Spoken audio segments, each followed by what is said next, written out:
Friends, family and keepers of the faith, welcome to another Del Boy blog, and as always I'm going to date stamp this. It's year 4, blog 42, and in legacy numbers it's blog 198 and it's dated the 7th of December 2025. That means I'm going to reach the 200th. I'm just going to check what date that falls on. The 21st, just before Christmas. That will reach 44, and we will be, as always, early next year, going into year 5, which means I'm in, obviously, the 4th year, but 5th year recording. So, wow, that's a lot to take in. But the weather, yeah, it's not been good. Have to excuse me, got a bit of a dry throat and a bit fatigued. And yeah, I've been walking in bad weather. It's needed primarily for physio. My leg has got arthritis and the sciatica will never go away because of the scar tissue that pulled when my dad died, which is a very sad time to think about, so I don't dwell on that. But yeah, it's been a mixed week. You know, it is what it is. Arguments, but total care from everyone in my family to my mother, which is the most important. I would say communication is probably the biggest aspect of that. But we will go to the news, and as you know, I'm going to probably scrap the war bit in the next 3 or so weeks. Nothing really ever changes. You'll hear what it says down here. So it says Ukraine city hit by massive strike as peace talks conclude in the USA. President Zelensky said that the talks were constructive and with promise. Hours earlier, though, there were strikes later that caused extensive damage, with certain civilians left without power and water. 77 drones were shot down in the attack. Now, it didn't say in the report how many drones went. It just says how many were shot down. The ones that were shot down, I take it, didn't do any extensive damage before they were shot down, but obviously there was extensive damage done because there is water and power outages for certain civilians. Very, very sad. It's great to hear the positive of the talks. I do know it says in the report, which I didn't write down, that there were European talks as well, and those condemned attacks on the same city that was attacked viciously while the talks were going on, just after. And condemning is great. Nobody wants it, but you know, they happened straight afterwards. Now, most of these things are planned. Maybe they could have stopped them. Don't know. But all we do know is we want the war to end, don't we? So we'll keep it like that, I think. News in the UK and sort of a little bit about the rest of the world, maybe. The biggest news story that I was hearing on my walks this week was that Nigel Farage is under attack and scrutiny after discovery of, and I have to say this, alleged racist social media posts. Now, I've always had a slight opinion on racist remarks and all of this sort of stuff in the past, right? It's a different time. Certain slang that was used was seen as acceptable, but we now, we now know it's not acceptable. Are we changed people now? Yeah. Do those behavioural traits probably still hide within us? Yes, I would say that. But does our brains filter that out, so it's not in the current state. Yeah, I believe so. It's one of those things where I can't remember 30 years back, 40 years back, 20 years back even, and 10 years is becoming even more difficult. Digital recordings of these has been around since the days that you could video on a tape, but digitally wise, it's really when the internet took off and social media became a thing.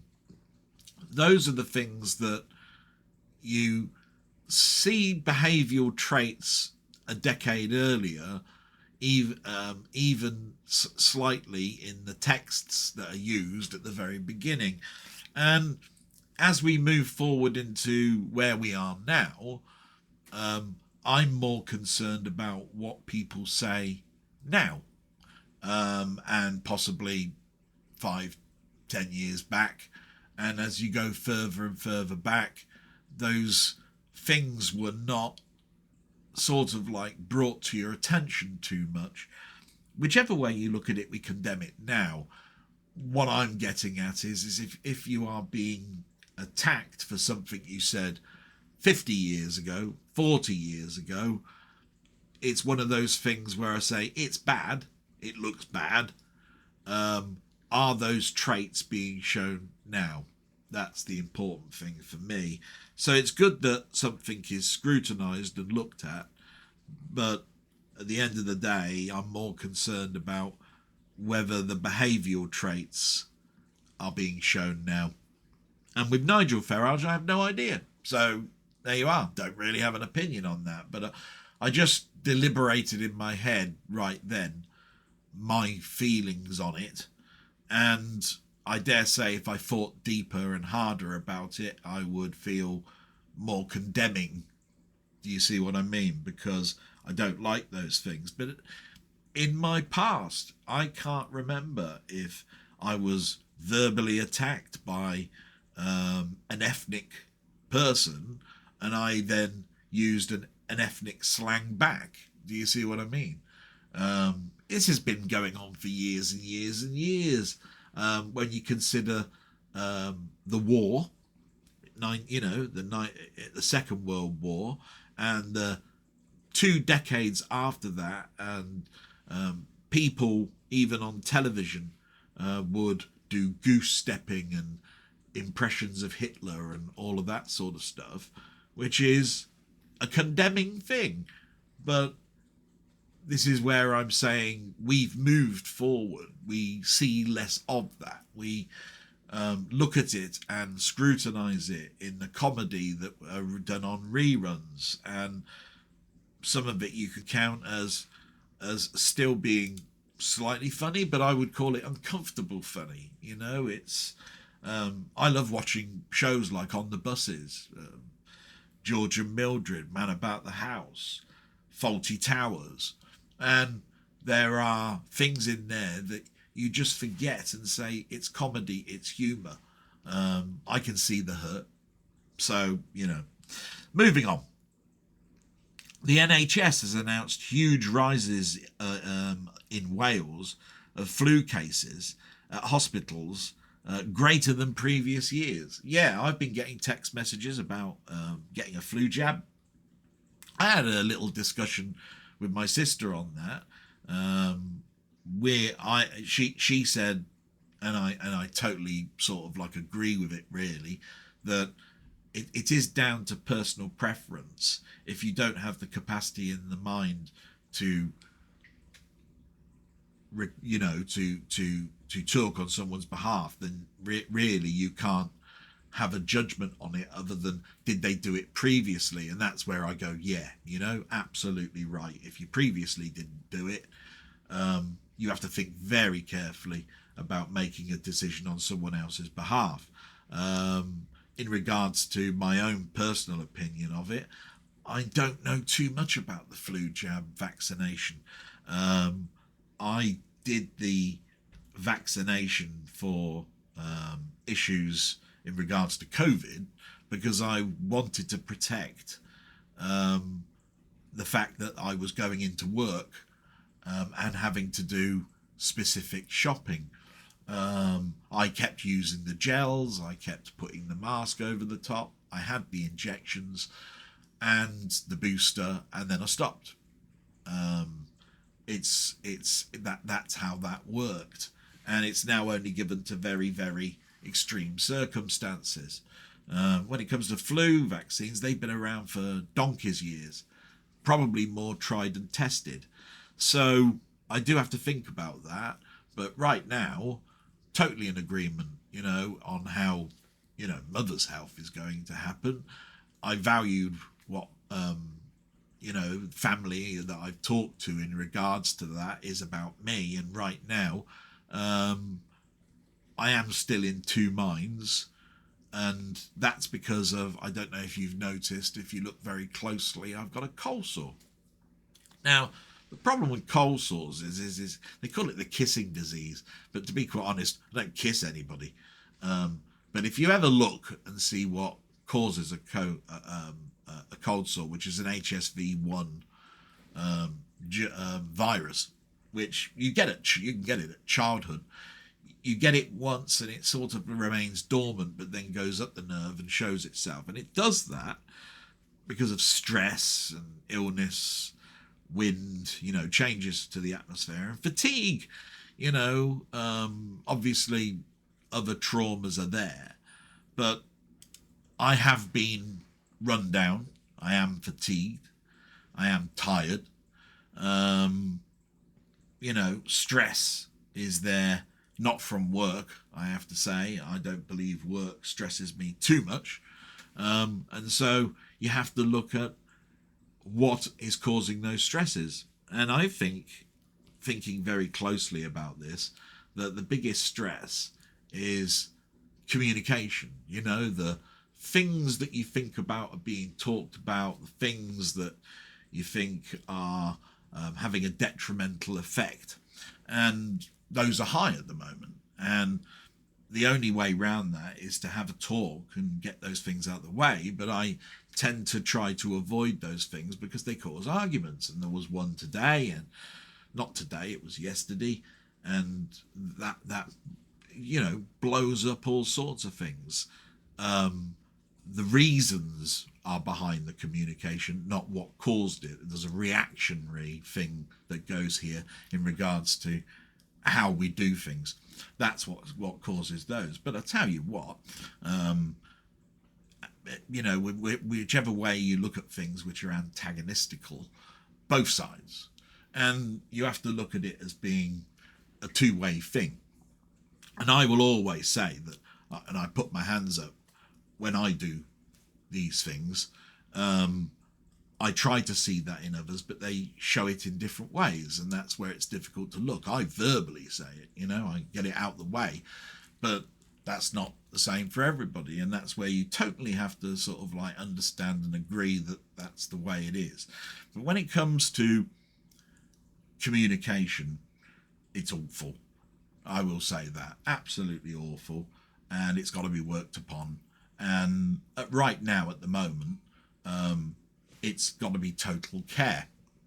But the trouble is, if those sort of things alter the care, you have to sort of like see how you can address those things. I believe, and it's only a belief from me and an opinion, that the bigger your sort of like social support group, the way it works is you have a way to vent, and it's easier. The smaller social group means that you're alone.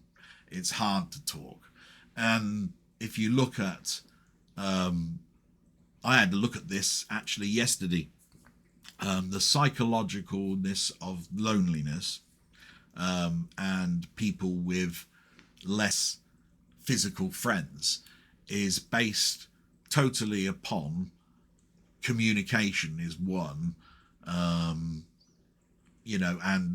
where you currently are socially.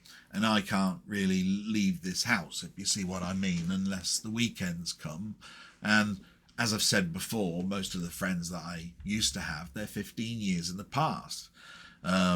It's very difficult to get back in touch with those people, and it's also a time element. So, you know, it is what it is. But I will say all of this, that everybody in my family is very important to me, and everything that they do, I totally understand has a basis. It's just the communication side of things, and I put my hands up that I'm guilty of those. So all those issues are still around, and I can't say how much value I get from the help that comes from my mum to my mum, and that therefore is my sister and other people. So big thumbs up, and everything that you hear just now is all niggly little bits that help me to vent, and, you know, in my mind, because this is a diary, keeps me sane. And that's all I want to say about that, really. My mum's, by the way, only had a couple of things this week that were issues. My mum, I've always encouraged to walk when she wants to go to bed, and on Tuesday and Wednesday that was an impossibility. Now, I looked at it as being fatigue, you know, nothing else. Everything that goes on during the day when I'm at work, I don't know, but I know that she's in 100% perfect care. And that's the greatness of my sister. And then when it comes to me, I can only then relay what I saw the next day. And I mentioned, you know, that she couldn't walk. We had to use the wheelchair. There might need to be some changes, but I'm monitoring, and that was accepted. And Wednesday was the same, and then Thursday onwards been perfect. Can walk again. I, like my sister, do all sorts of exercises, and they've all come from the new occupational health person that visited us about 2 or 3 weeks ago, and we're so looking forward to the 16th. The 16th will be a big thing, but what you have to understand about the 16th and the injections is that if fatigue is the problem, if tiredness is the problem, those injections will do nothing. If they are because my mother feels there is pain, then they will. And so I was so happy that it only affected 2 days. It was something that I immediately told my sister about. She, I believe, was so happy as well to hear it. It was such a glorious moment. I was so happy. She was so happy. And that's where you have wins. And everything else has been absolutely wonderful. You know, she's had some great meals. She's had small amount, you know, small meals in the evening. We give her a big one during the day. And again, my sister cooks some fantastic sort of like great meals, you know, with veg and salmon, fish and all this, you know, pies. And that's where you've got to turn around and go, those nutrients are coming in. And we also think about vitamin B's and D's that I never really thought about. And all of that comes from a great amount of care. And that all comes from, you know, other members of the family. I wouldn't have thought of them. And this is where I'm saying it's a mutual thing. So that's my mother. So it's mixed. Do you see what I mean? But positives, very big positives, and mostly from what's going on during the day, which is beyond my control. So you can understand, big thumbs up, isn't it? Now, when it comes to work, nothing really to report. The 1st of December came along, and you knew I was going to be doing a new task called Last Scan Date, and it took a couple of days. And that's because of very little documentation which is being addressed. So again, another positive, isn't it? On the 1st of December, my manager changed for people management. That went to a beautiful, lovely person. And we had some one-on-one talks. And I diagnosed or sort of like came up with an idea on something that came from my time at iSoft, I believe. It was a document that you write daily, right? And underneath it, you've got box for training. And underneath that, you have a box for blockers. Now, those training and blockers are week-long ones, and the day ones are what you did during the day. So what you do each day is that you put the tasks that you did, and underneath that, you write up anything that you did training-wise, and then underneath that, you put the blockers, and the blockers is important. Now, this means it takes me 15 minutes at the end of the day to write it. So I need to say, right, at 3:45, I stop and I fill this thing in. At the end of the week, you then send it to your manager, and it takes them 5 minutes to review it. So it's called really a 15-5. And it's one of those things that a manager made me think about. It was never really utilised apart from in the apprenticeship side of my work. But it was something that was quite common with my time at iSoft. But it became a big thing for me to think about during my apprenticeship, and then when I moved away from being a facilitator and of that particular avenue of my job, when I went into the probation, I told all my managers this is probably a good way to do reviews, of your career. But some managers pushed back on it, and other managers said we could try it, and most of them have tried it and then pushed it back. And I have to look at that and go, is this the time for me to bring this up again as a possible way forward? And I'm lucky that I came across someone that, again, has said, hey, I'm open to this, let's try it. If it doesn't work, we'll scrap it. And at the end of the day, I then filled in this 15-5 for just Thursday and Friday this week. So we'll see. Next week, it'll be a full week's worth. If it's detrimental to getting jobs done, waste of time. You do need to look at this as being important and enough to affect your work. Do you see what I mean? But at the end of the day, I don't see how it can. You don't want to go, though, into the habit of filling 3 days in on a Wednesday. You want to do it each day. So that's the hard thing, isn't it? So that was work, really. The only thing I can say is that we have something called a team chat where a lot of chatter goes in, and some of the important things that are listed in there get buried. I've mentioned it a few times, and we're working on that. So all good, isn't it, really, on that? So that's fantastic. And for me, I've sort of like mentioned it. It's been a mixed sort of like time. And to be quite honest, Christmas is probably the dread for me, and how family will address that when it comes to Christmas Day, that's another one. The dread of going to a funeral, really, of my mum's best friend, because that would be a rotten start, but one that I hope to reflect on as a good. And it's all that sort of thing that's been going through my mind a little bit. The cold sore is being addressed. I am fatigued. I am tired. How people can help me with that is, debatable. I've mentioned things that would help. We'll see.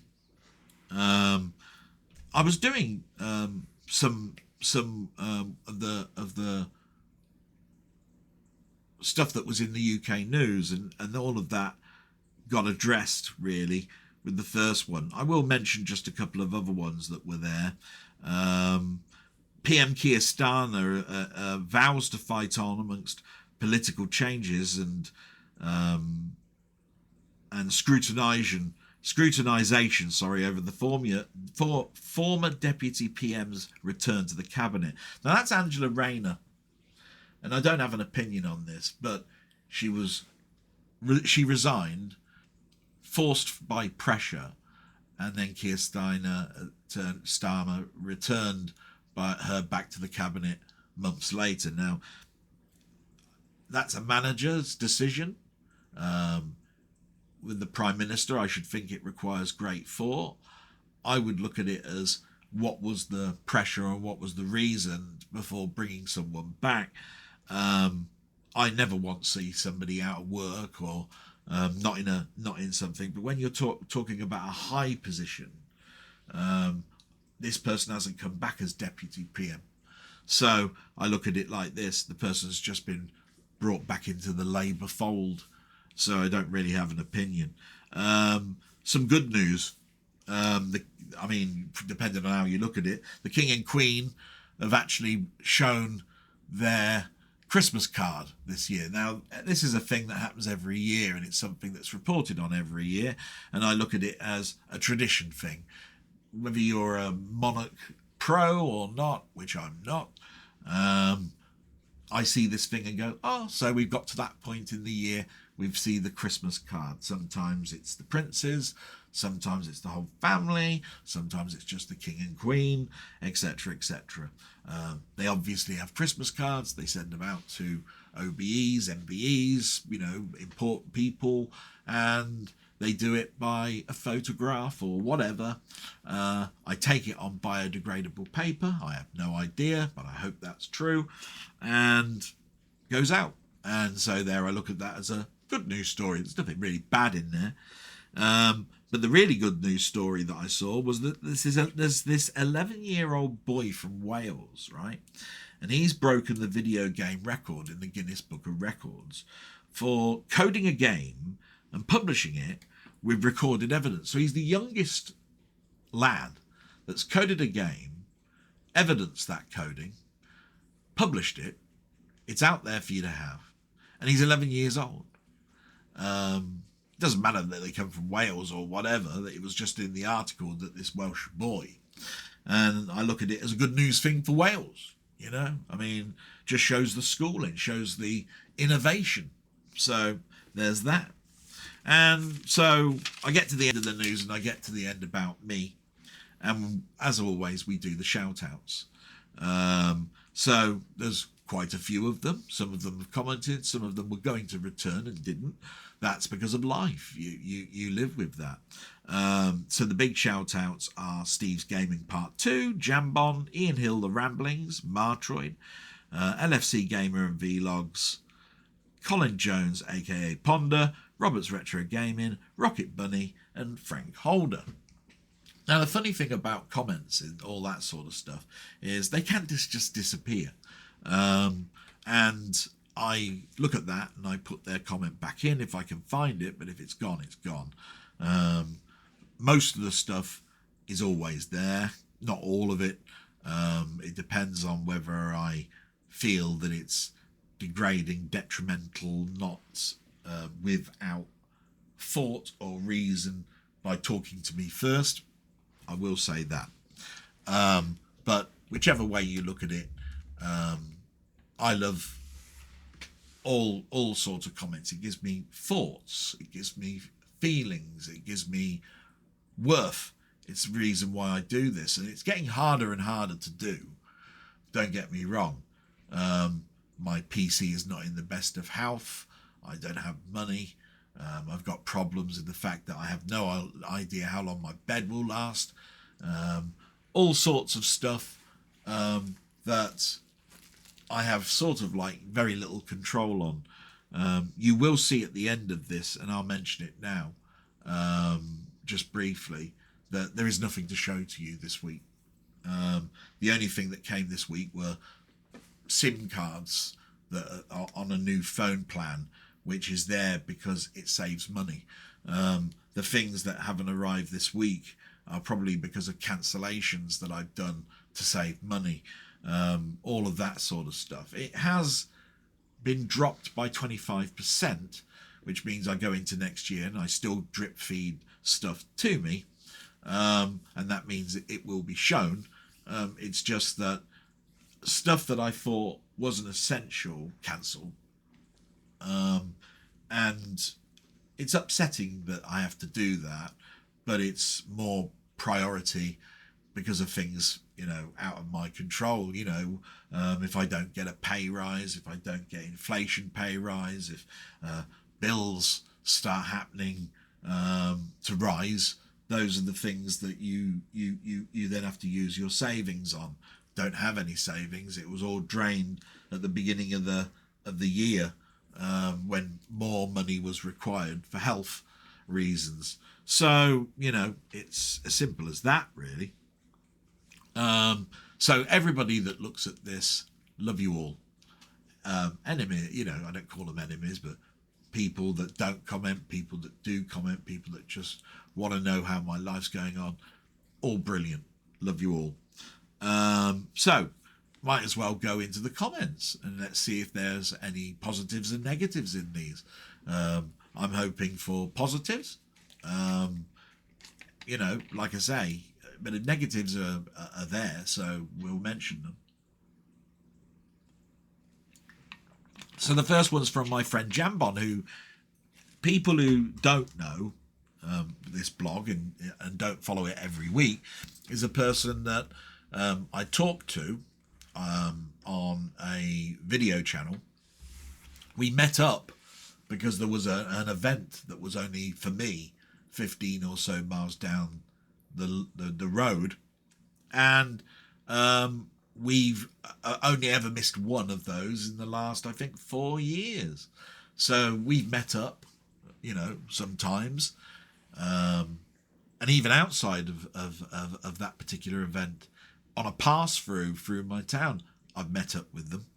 And Jambon is a lovely person, and his partner. My God, what lovely people. And the event I'm talking about is a pinball event that happens somewhere at the end of August, beginning of September. And I never thought that I'd ever enjoy going to a fest that's about pinball. Pinball was in my life, but not in a big way. Let's just say that. So from that perspective, you'd think to yourself, oh, I'll meet up once, I think, with this. I'm probably not going to enjoy it. But it turned into a massive, mega happy thing for me. And with my family, I was able to go this year. I thought it was going to be a dead loss, but managed to find a way to do it. What happened, you'd have to go back, is I got my mother and with my sister's help out of bed and all of that sort of stuff. As soon as that was out the way and everything was finished, drove there and got to the event a little bit later than normal, but enough for me to stay there till, you know, sort of just past lunchtime, middle of the afternoon, and then drive back and get it home in time for, you know, other carers, my sister I'm talking about here, to go home and have an evening. So you know, these are the things which are highlights for me. They're big highlights. I mean, I wouldn't have been able to have done that without my sister's help. Absolutely fantastic. It may only be an extra hour and a half on her time, but when you consider that you're there all day, it's a big thing. Do you see what I mean? So anyway, Jambon has this to say. Hi Del, thanks for another excellent vlog. So glad to hear about your driving license. Woohoo! If you can, you should maybe treat yourself to a drive-through coffee or a trip to the Long Itchington Diner to celebrate. And it's one of those things where we now know that my mother might not be able to go with me on a trip because we've been using taxis with more mobility control on them. We haven't tried yet getting into my car. It is an option if my sister gets trapped, getting my mum the injection she needs on the 16th. But as I've said to her, you've got my full backing, and if you were stranded and you couldn't get any way, you just need to make a call, a text message, whatever. And I've informed work and they said it's not a problem. So I'd be able to just get up, drive there, bring them back. That's the sort of thing that you put in place. And it's a forethought. And it's one that I thought of very, very early. So absolutely wonderful. See, collaboration works. By the way, he says, this is Jambon, interesting. The other thing, sorry, about that is, therefore, Could I make trips by myself? I think I could probably get away with an hour. I intend before Christmas to go to my dad's grave, clean that up, put some flowers there. That would be an hour job, and I don't see how that could be a problem at all. So those are all great things, and the drive-through should be easy if I need fuel. But not a big coffee person, actually. Since my health declined, my diet has changed. I never was a very big coffee drinker, but I was more a coffee drinker than a tea drinker. I'm very big at making cups of tea. I do it for everybody. I always ask, do you want one? Whatever. And when it comes to me, I drink this water, to be quite honest, and it used to be diet drinks. So I've never been that big. And of course, the later you go into the evening, the more you hear about, oh yeah, you don't drink coffee after this time of night and all of this sort of stuff. So yeah, you get the idea. I sort of go through the day, probably distracted with work, not thinking about breaks and coffee, and just drinking water and the odd handful of popcorn, because that's also very good in regards to calories and dietary. And there you have it. You see, it's a creature of habit type thing. But you carry on. By the way, interesting discussion about blocks of flats. My gran used to live in a flat, and I used to love visiting her there. I think a lot of it comes down to how good your neighbours are, though.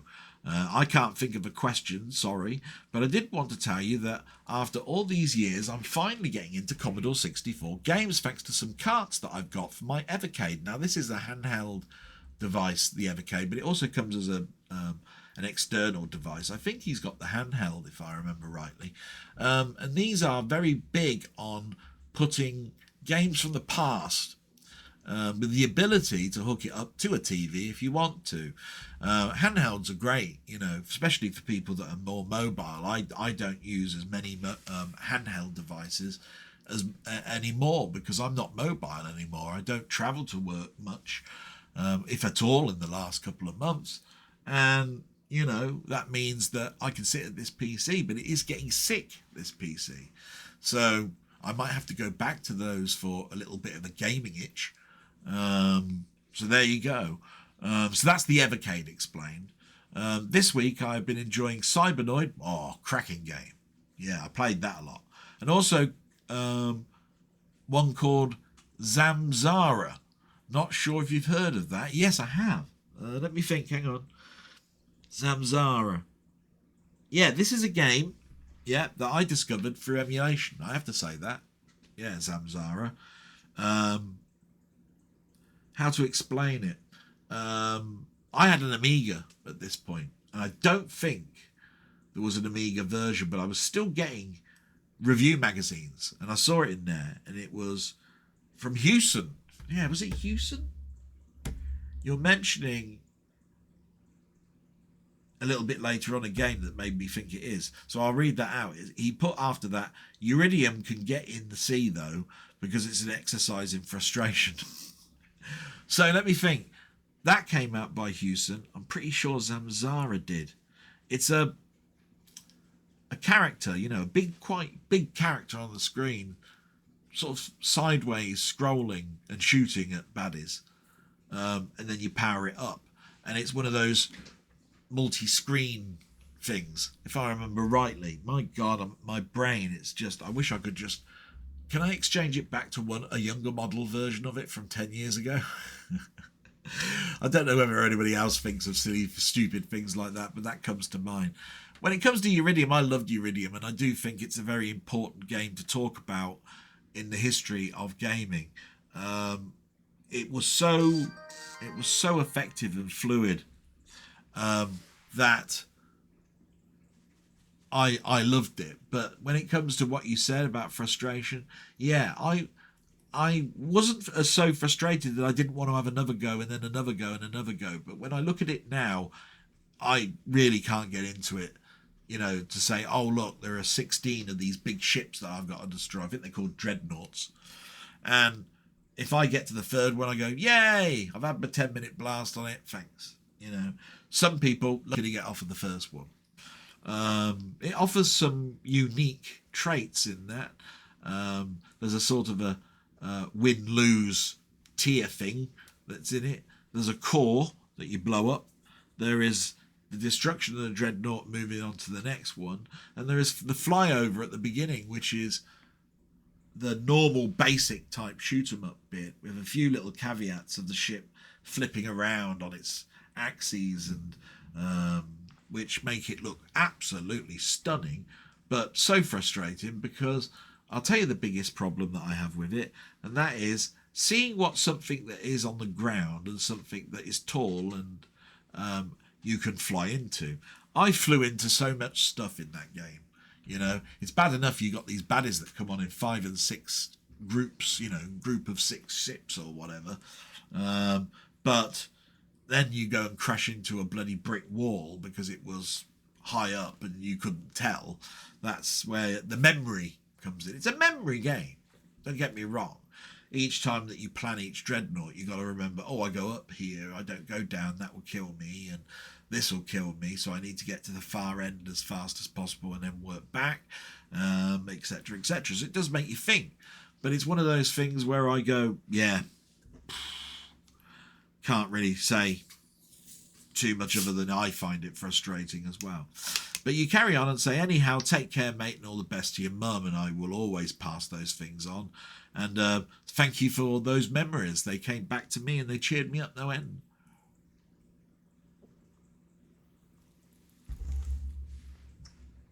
So thanks for that. Salute, my friend, and we move on to Steve's gaming. When it comes to Steve's gaming, he's in a terrible situation at the moment, but a better one. At the beginning of the year, he was in an awful situation that finally got resolved by the fact that he's not moving out of his premises. That's absolutely brilliant. But it comes with a caveat that they're now modernising, and that's great for him. But the amount of work that's going on, the amount of noise it generates, the amount of rubbish that it causes when they eventually get to your particular flat in this thing, that's where it's a big thing for someone. So that's what's happening with Steve. So he's put, hi Del, just want to say, I'm sorry, but no real comments from me this time. I've had a horrible week, been very ill indeed, and I was in bed from Sunday night until mid-Wednesday. Only now on a Friday am I starting to come round a little and not puke every time I turn my head. Will comment next week if I'm still on the planet. All the best, my friend, and love to your mum. And it's a lovely comment to have. It's told me where you are. It's told me reasons. It's told me comments are coming, all of that sort of stuff. Absolutely fantastic. And I hold Steve in very good high regard. I usually do my salute. There you go, you little shit, you little bastard. Can't stand you, little shit. Because it became a thing, if you see what I mean, and that which I then called a law, and he found funny.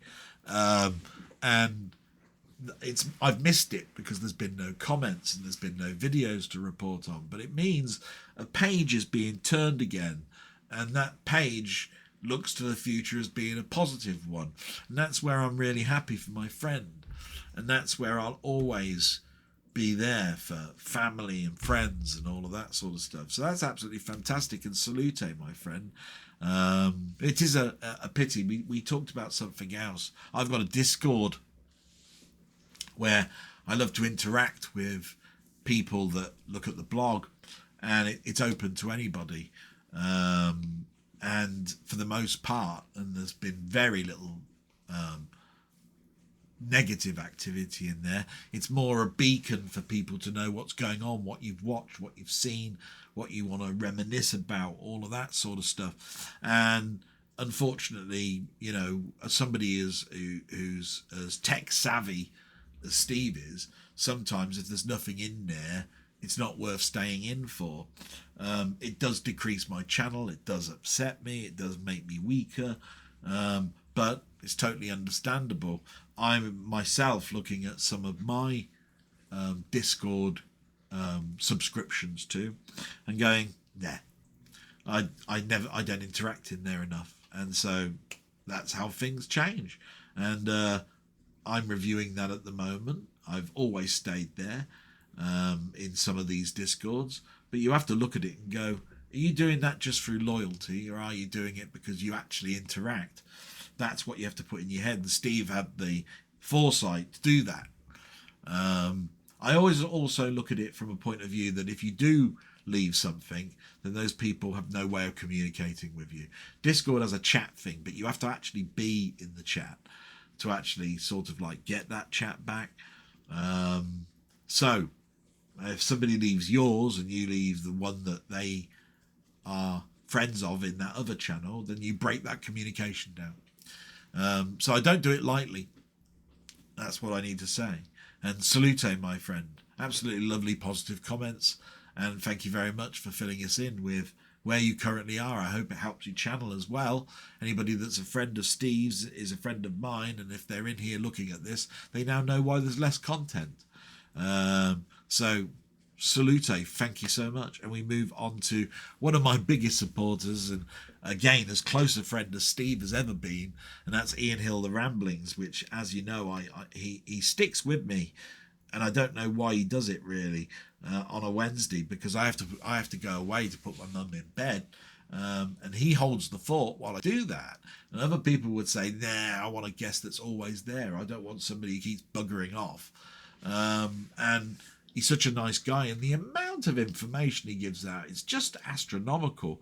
I love him to bits. Ian Hill, the Ramblings. If you haven't subscribed to him, or Steve, for that matter, that I mentioned above earlier, don't know what's wrong with you, to be quite honest, but I'm sure that there is something there that's enjoyable for you, even if it is Steve constantly dying in games, which is so funny. So what has Ian got to say today? He's put, hi Delboy, hope you and your mum are okay and the week has been the best it can. I always say it, but enjoyed our live on Wednesday. I'm also glad we were able to wrap it up before 11 p.m. It's important for your health and you get your sleep. Yeah, and I must admit, it helps actually, because when I finish at 11 o'clock, I take my tablets and go straight to bed. And when I do, I drop off immediately. Now that's different to Monday, Tuesday, Thursday and Friday, where I go to bed earlier than that, and I can't drop off to sleep. I've listened to ambient music, I've listened to books, I've watched TV, and I'm still not dropping off until around about 11:45, and that then is a problem for when I get up, because I get up at 6:30. So I'm not getting that great sleep, and it always says it's restless. And I put that down to stress, things on my mind. So when people are going to leave messages and all that sort of stuff, you've got to take into consideration a person's health, what's going through their lives at the moment. And I think the cold sore is a big example of what's going on at the moment. So I'm looking at that, and I know that it will get better. So I always race on that, but I was so pleased that we finished right on the time that we wanted to, because 11 o'clock is our sweet spot. So Ian continues, my week has been okay. Still being an old git, complaining about the cold, I'm looking forward to getting through the winter and into spring. Christmas is almost upon us, and I've not thought about it. I'm going to have to think about the Christmas meal. Yep. I've been thinking about all the time. I've booked 3 days in December off. In that time, I'm going to spend some time making sure that the meal is all sorted. The Christmas decorations are all finalised. In fact, I might put up the tree tonight. Not sure. All depends on time. And I think bright, pretty things might improve the mood. And I want to include my sister into the thoughts of things that hang around the house, and I think all of that collaboration will be a good thing. So I'm looking into that. So you continue. I bought 3 films on the Rare Wave sale: Witchcraft, a 1988 film, I'm Alright Jack, a 1958 film, and The Titfield Thunderbolt, 1953 film. You sent me a download of Roofman. starring Channing Tatum, Kirsten Dunst and Peter Dinklage, based on a true story about a man who escaped from prison and hid in the roof area of Toys R Us. This was an enjoyable and well worth watching. One of my films of the week was Two Women, starring the great Italian actress Sophia Loren. Yeah, what an actress. A natural beauty and very grounded woman. She was only 25 years old and won an Oscar. She was playing an older woman who was trying to protect her daughter in Italy in 1944. The Germans were putting up a stiff resistance in fighting the Allies. The ending was bleak and shocking. I could not stop thinking about it. My other favourite film was The Titfield Thunderbolt, an Ealing comedy made in colour. Normally they made them in black and white. It's no secret I love trains. This was right up my street.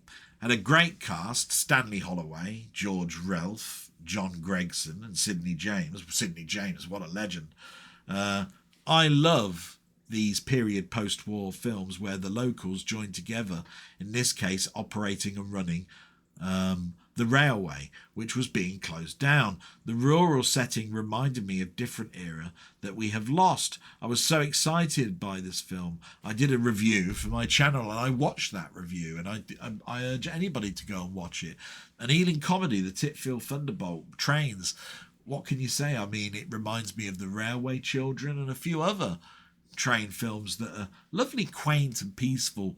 And you have to remember that he mentioned there that it was post-war, and in that post-war era when we were growing and our cities were trying to interconnect with each other, we started to build motorways. You know, after all the bombings and the land was sorted out and what we were going to build on, it turned into infrastructure changes. And I think the big problem is that those little village ones that we moved into were modernised.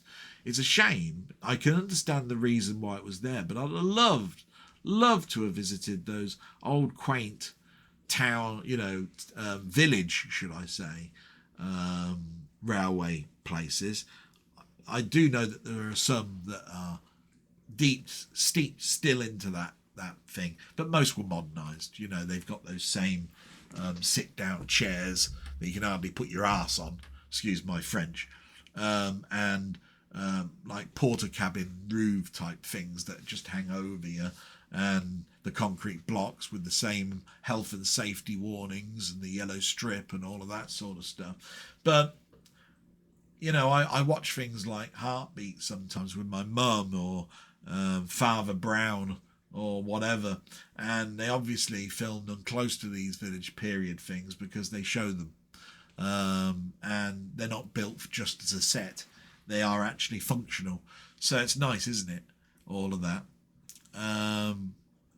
So he says, for his question this week is, what films from when you were growing up reflect that era and you look back fondly on them? So oh God, hang on. So I was a 60s child, small incremental changes in my youngster lives of the 70s, and a huge growing up period of the 80s. So I suppose most of the stuff will be the 80s. But if I was to think about the 70s,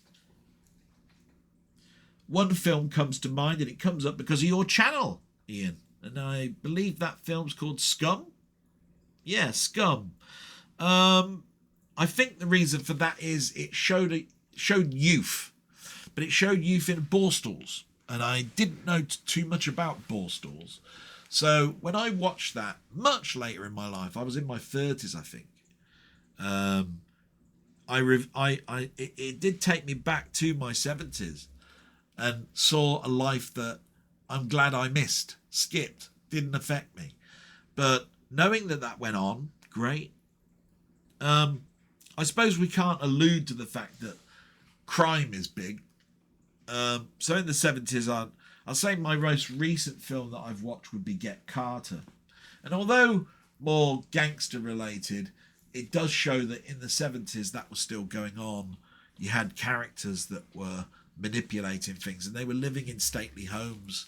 I think most of the stately homes that these people are going in are now taken over as studios for musicians. I think David Bowie bought a big mansion type thing. I know Mike Oldfield did one for a studio he did, and there's probably many other artists or record distributors built these old properties, ideal for isolating yourself to do music. Fantastic, and a way to get to them quite easily off of major motorways. So it makes perfect sense. But so I mentioned Get Carter, but when it comes to the 80s, the one that really comes to mind, and it's a really fun film, really fun, and one that I love pretty much everything about it, and that's Educating Rita. And it's one that I'd love to see on the stage. It came from the stage. I really should watch it there. But Michael Caine and Julie Walters were absolutely fantastic. It's about class, really. She comes from the suburbs. You know, she comes from an area that doesn't have high education, but it has, I think, a driving force to make yourself better, to get yourself up. And this Julie Walters, in a dead-end life and a dead-end job, decided to better herself by going to night school at a university to study English literature, mostly poetry. Now, that sounds like a bit of a turn-off, but Michael Caine turns that around. He's just such an enigmatic character because he's in a doldrum.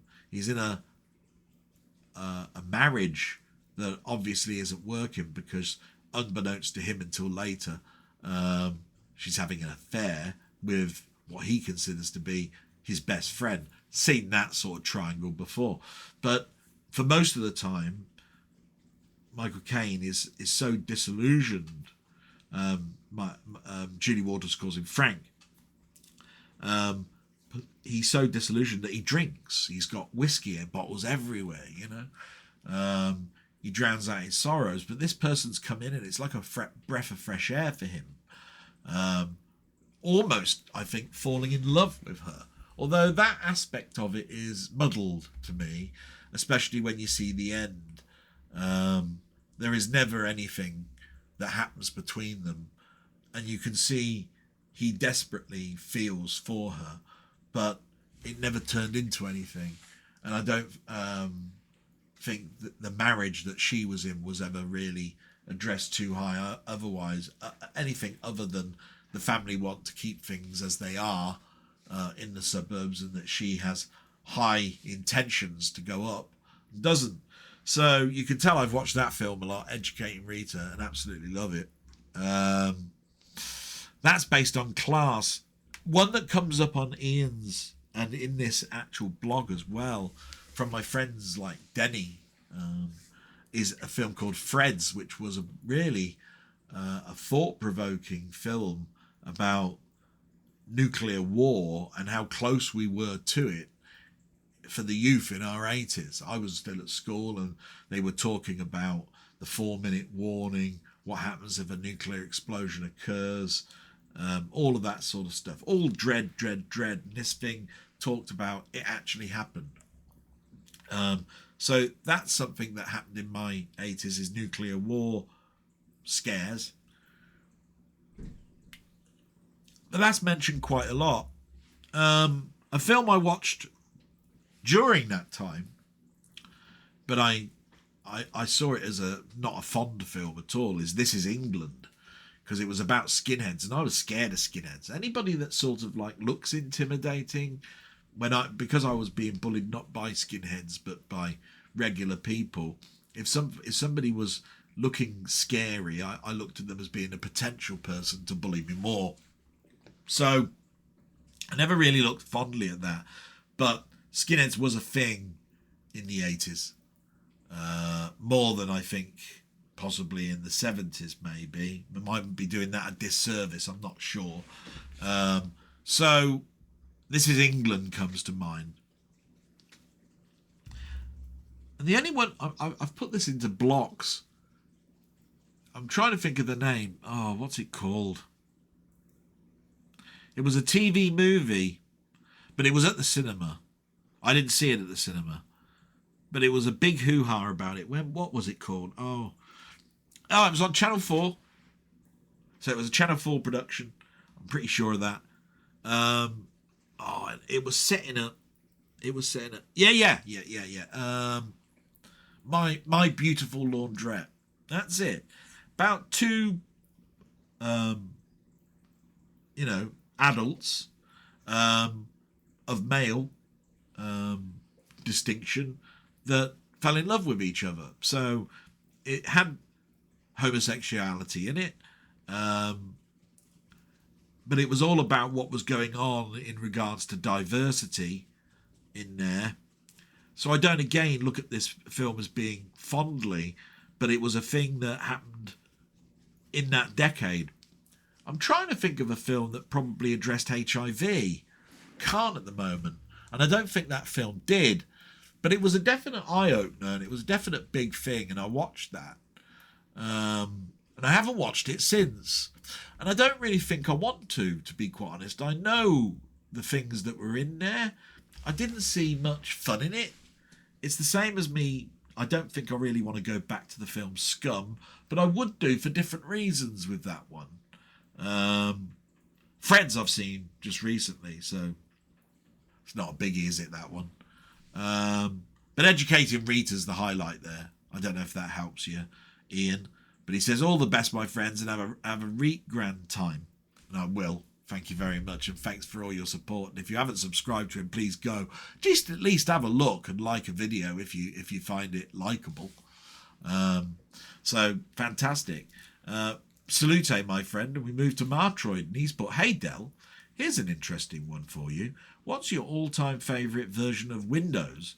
And do you have any great memories tied to them for me? Do you have any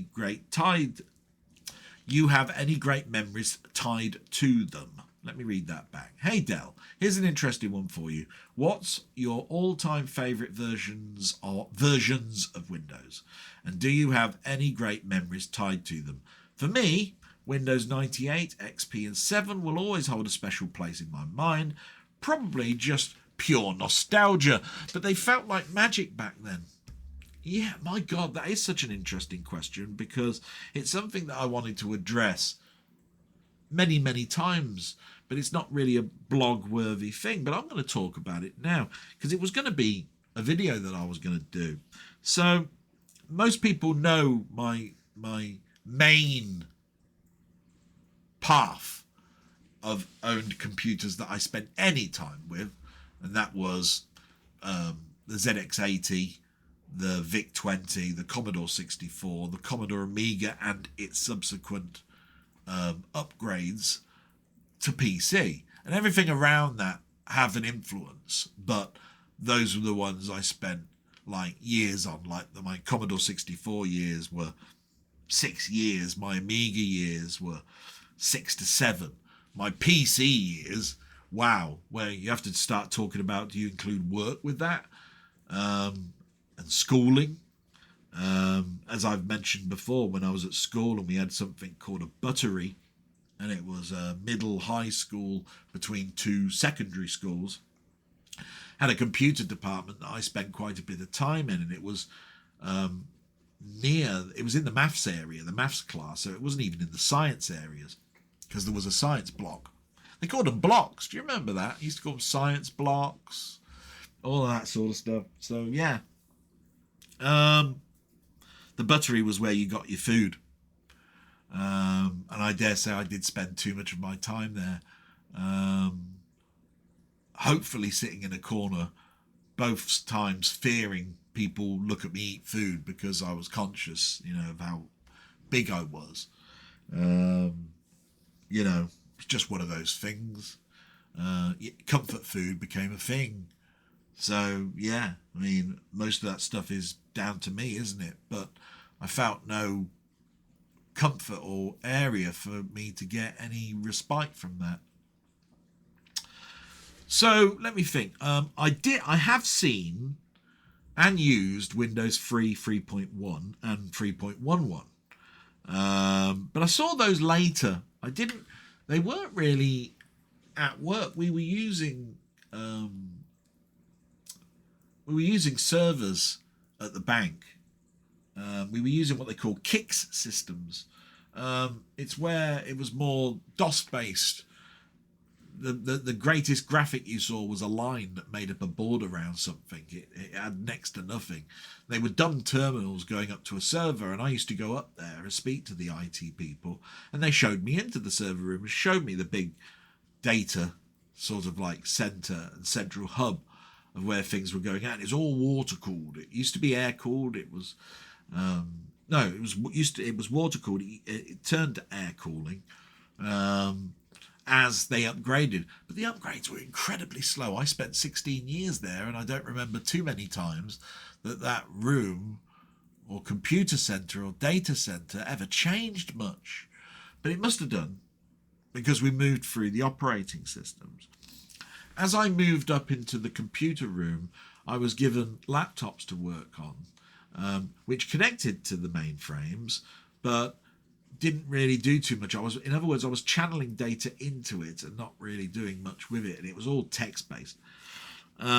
So Windows 3 3.1, 3.11 is a distant memory, and one that I don't really think I saw in business, and I only ever installed it once on a machine that I had. So 95, 98, the best thing I can say about 95 and 98 is they looked cool. They did some interesting, great things. Definitely an improvement sometimes of access to the computer games. You actually really know DOS through this period. And even into my favourite, which I'm going to talk about next. But the nice thing about 95, 98 is 95 introduced a look, and 98 continued that look, but changed a lot of things under the hood. And there's a downside to that because you didn't know what they'd changed. But that all changed with XP. And that didn't change for everybody who moved up to XP, because it only happened for me because I became a certified administrator of Windows XP. I went to a course, it was a 5 or 10 day course with, I think it was iSoft, actually. No, it might have been, it was iSoft. Yeah. And learned how to administer XP to the point that I could install it over a network, right? So I learned a lot about Active Directory and all sorts of stuff that I won't bore you with. But the look remained like the 95, 98 look. But XP was so stable. It got some of the best updates going. But I think that's the reason why people didn't move away from it for such a long period of time. It's one of the longest periods of time for an operating system to stay in existence in a business nature. So XP and its server equivalents.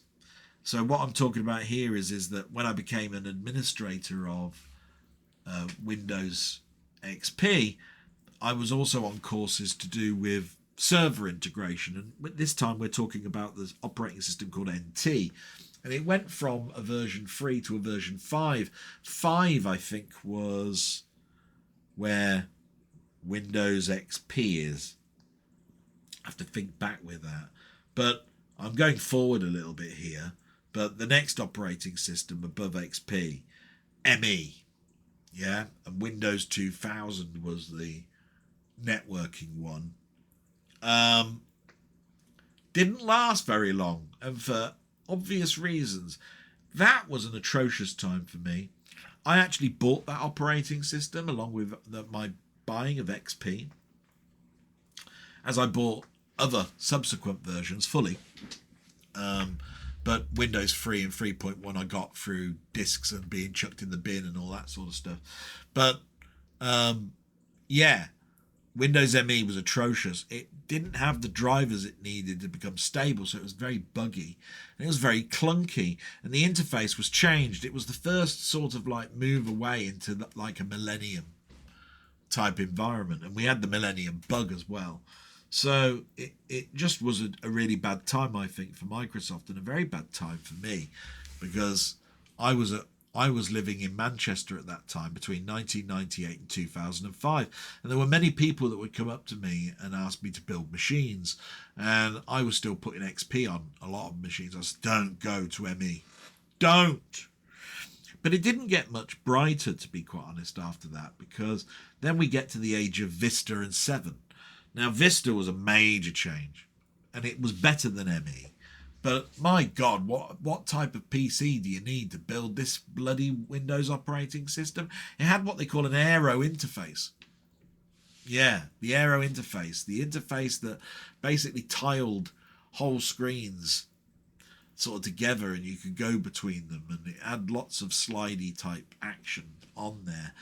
And if you turned all those things on, your CPU and RAM just gone. I mean, you try putting anything else on top of that, like RTS games, role-playing games, and you were in a crawl state unless you had really, really high-end stuff. It was almost like Microsoft wanted to help the motherboard and CPU industry, Intel in particular, of moving forward by dumping your old machines and therefore dumping your old operating system. To this day, I probably think that 7 was a cut down really of Vista and a reimagination. It kept some of the things from ME, it kept some of the things from Vista. It removed the aero part, if I remember rightly. And I was on 7 for quite a few years, I have to say that. And as I was moving on and I built new PCs, my old one would have the old operating system on, but I'd daisy chain them up as a network on my system. And this is where I started to tinkering around with firewalls. So 7 was better stability than Vista, better efficiency. And I stayed on that for a while. And I only ever moved to 8. Oh, God. When I think about 8, oh, God. 8 was when the probation service split and I moved into the newer private company of the public sector, the CRC, they call it, and all the laptops had 8 on it. So of course, eventually, I went up to my manager and said, "Can I have a licensed copy of 8?" It's the first time I didn't buy it, and he went, "Yeah, you can have one." And he gave me a Windows 8 on a USB stick, and that was the first issue, because I think the older machines that I put on, I keep the newer one with the one that I'm with, and I put it on and overwrote what was there, but I had to go through the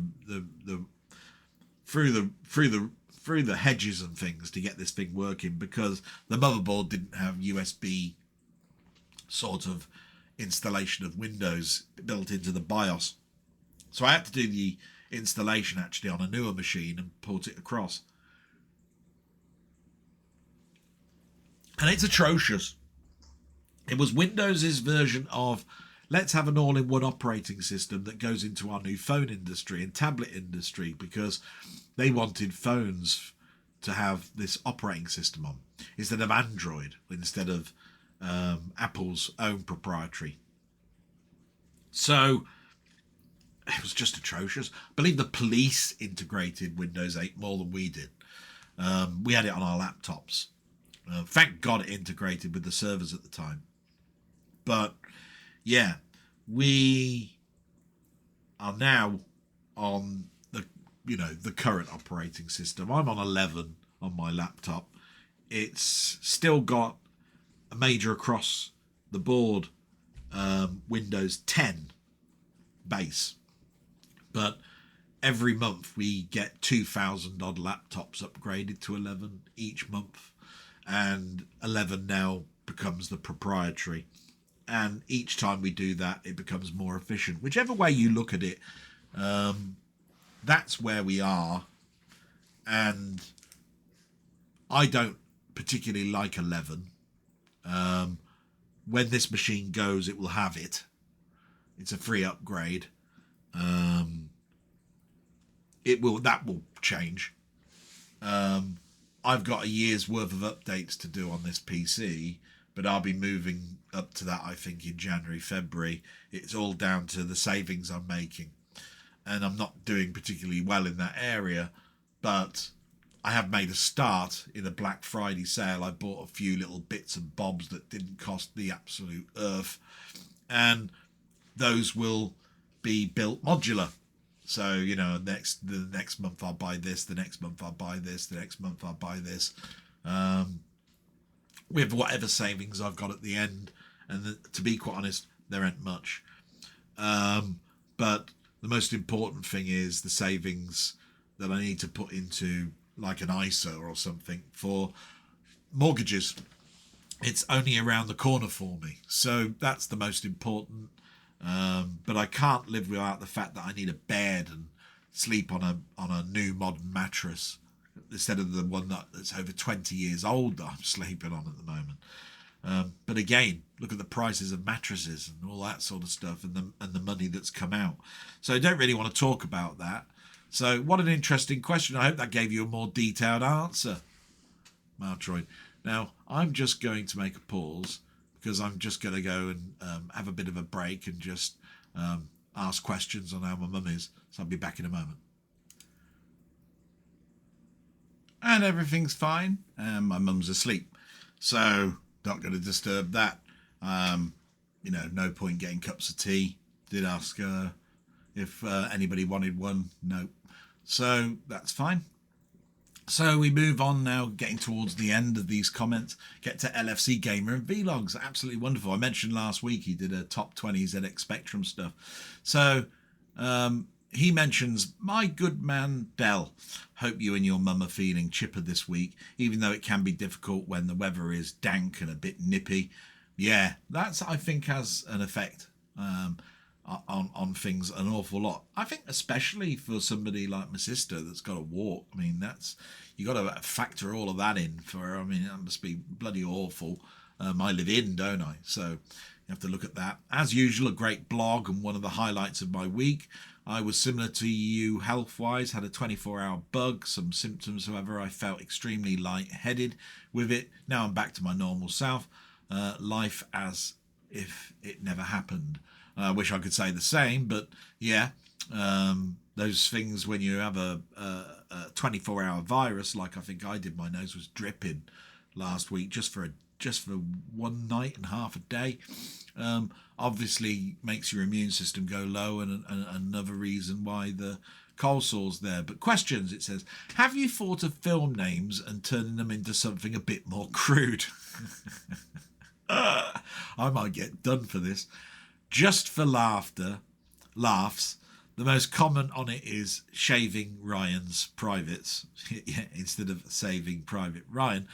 Deep Throat Island for Cutthroat Island, and Bareback Mountain for Brokeback Mountain. But the one I made up in my head was Memphis Bellend, which obviously is Memphis Belle. Do you know, I used to carry one that was with me through school, and that was Alien in Space, No One Can Hear You, Cream. That was definitely there. Ones that I might get away with, I think, let's see. Sperminator instead of Terminator. You can imagine the years that I did this. I mean, what's that, 1982, is it? Chitty Chitty Gangbang. Yeah. Chitty Chitty Bang Bang, obviously. The Empire. Yeah, I've got to remember this. The Empire likes crack. The Empire Strikes Back. Obviously, crack. I think I've thought of that one much later on. I don't know. I think there's some obvious ones, isn't there, really?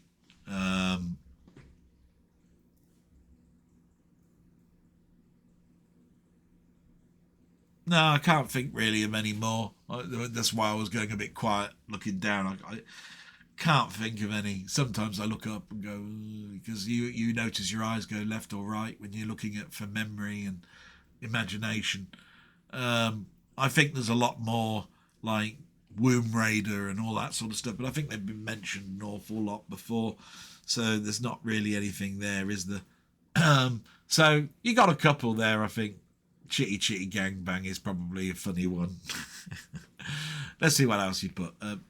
Number 2. How do you cut your bread for sandwiches? Rectangles or, in my opinion, the best way, triangles? That's an interesting one, because when I'm having a sandwich, and sometimes it's a toasted one, for me, just cut it in half. But that's because of speed, time. But when I'm cutting something for my mum, it's very interesting, because we give her 2 slices of bread with butter on, and we put orange marmalade on. And just recently, we used to cut those in half, or should I say I did, but, my sister's involved, because she, wants my mum to eat them. But I then, based on the occupational health person that came, she said, try soldiers, cutting them into strips. But I found that, when I was doing it, not working very well. So I cut them in quarters. And so I gave my mum 2 halves and then 4 quarters. And then she could choose a large one and then choose a small one. I thought that might work. And it seems to have worked quite well. So it's not sandwiches, but it's an interesting concept, because, yeah, I've cut things in triangles and had 4. And I've even done it in 2 like that.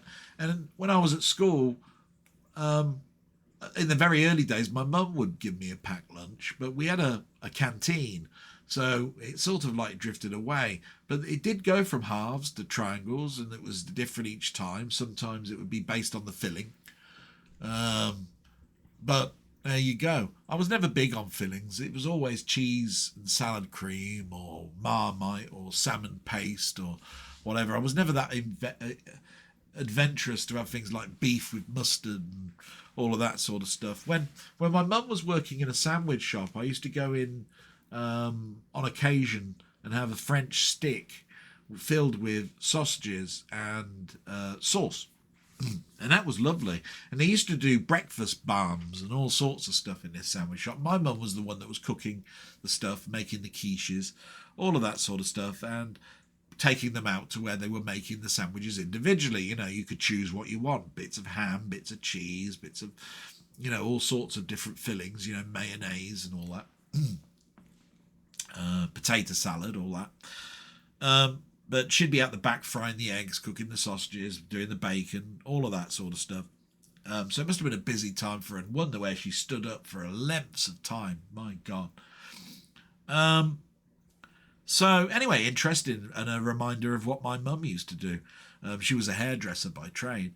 Number 3, other than Pepsi Max and Diet Coke, what other fizzy beverages do you consume? And I can tell you now, I don't actually drink Pepsi Max, Diet Coke, or any of that now. I'm on to this fizzy water.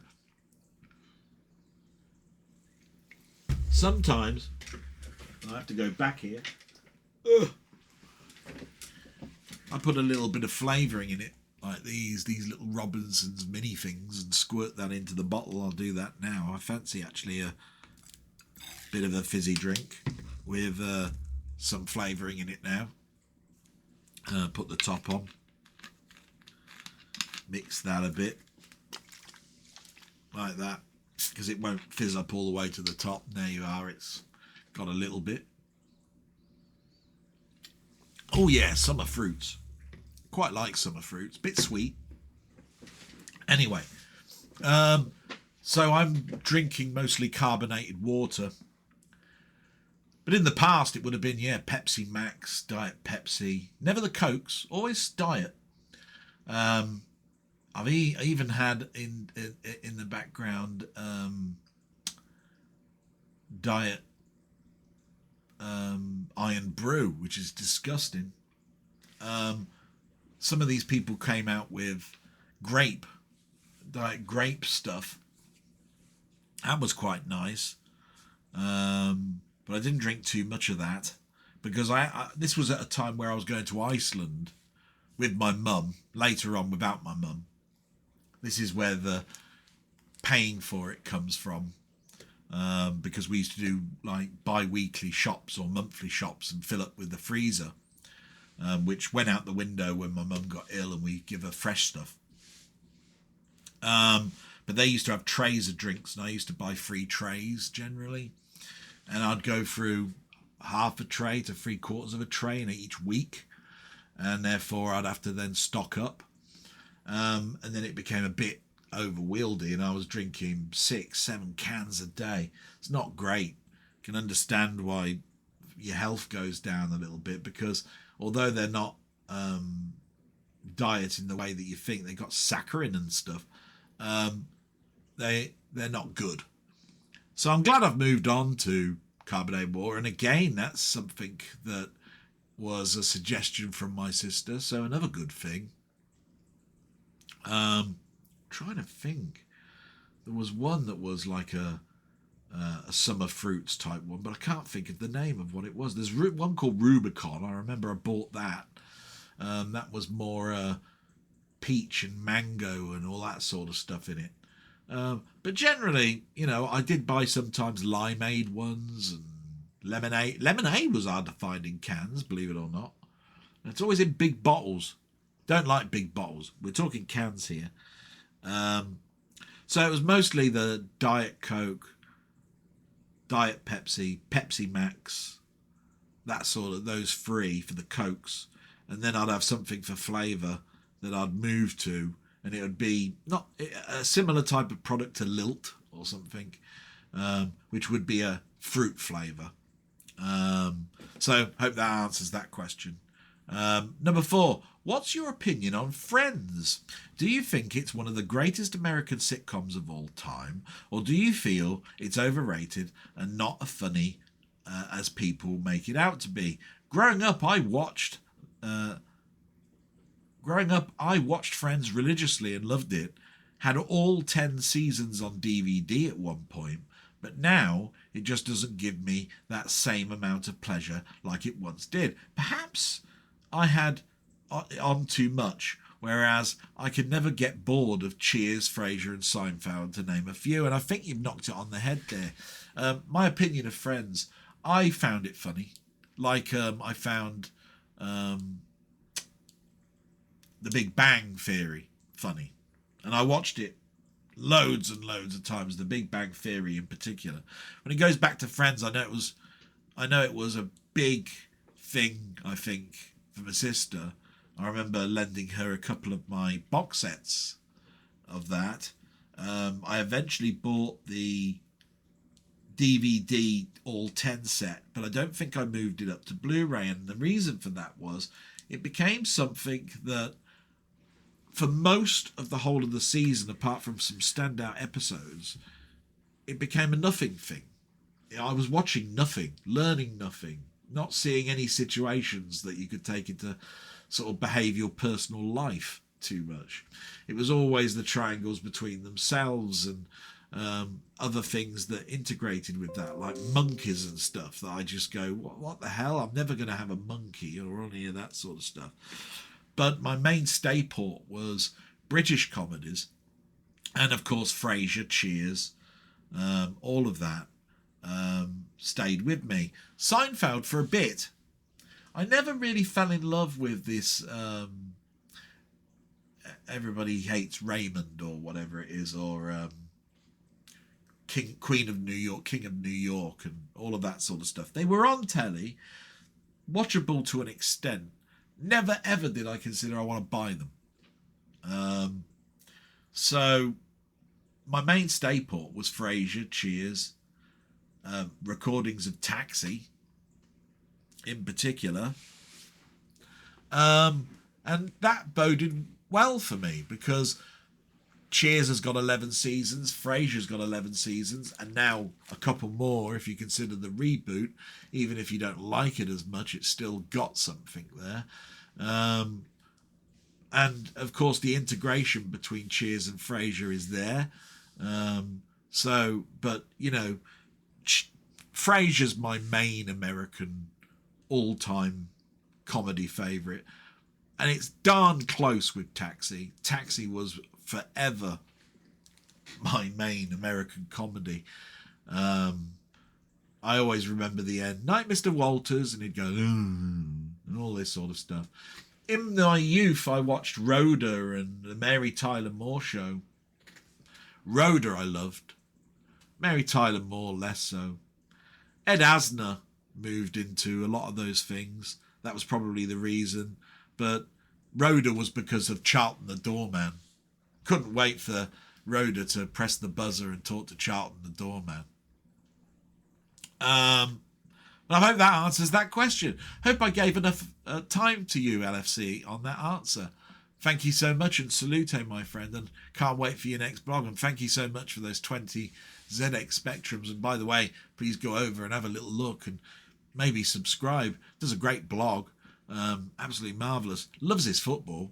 If you don't like that, well, he still has other stuff. You know, he buys music and games and film stuff. So a great variety, you know. Moving on, we get to Colin Jones, aka Ponder, a really good friend of mine, on a technical level, probably above me actually, even though I was a manager of an IT and did administration on XP, which I mentioned earlier on. I hope that was educational, or at least an insight. Definitely, I think, for my family who may not know any of this stuff, which is the whole point of this, to be quite honest. You have to go back and look at those early blogs. I don't know if anybody does, but they're there. So you've put here, Colin, I think you know about how tax bands work, but it seems ambiguous here. You only pay the higher rate on the wages over the threshold. So with the 40% threshold being £50,270 and you earn 51,270 taxable income, then you only pay the 40% on the 1,000 and the full lump. Not saying it's just good for clearing up what sounds worse. It wasn't the intention to be that, to be quite honest, Colin.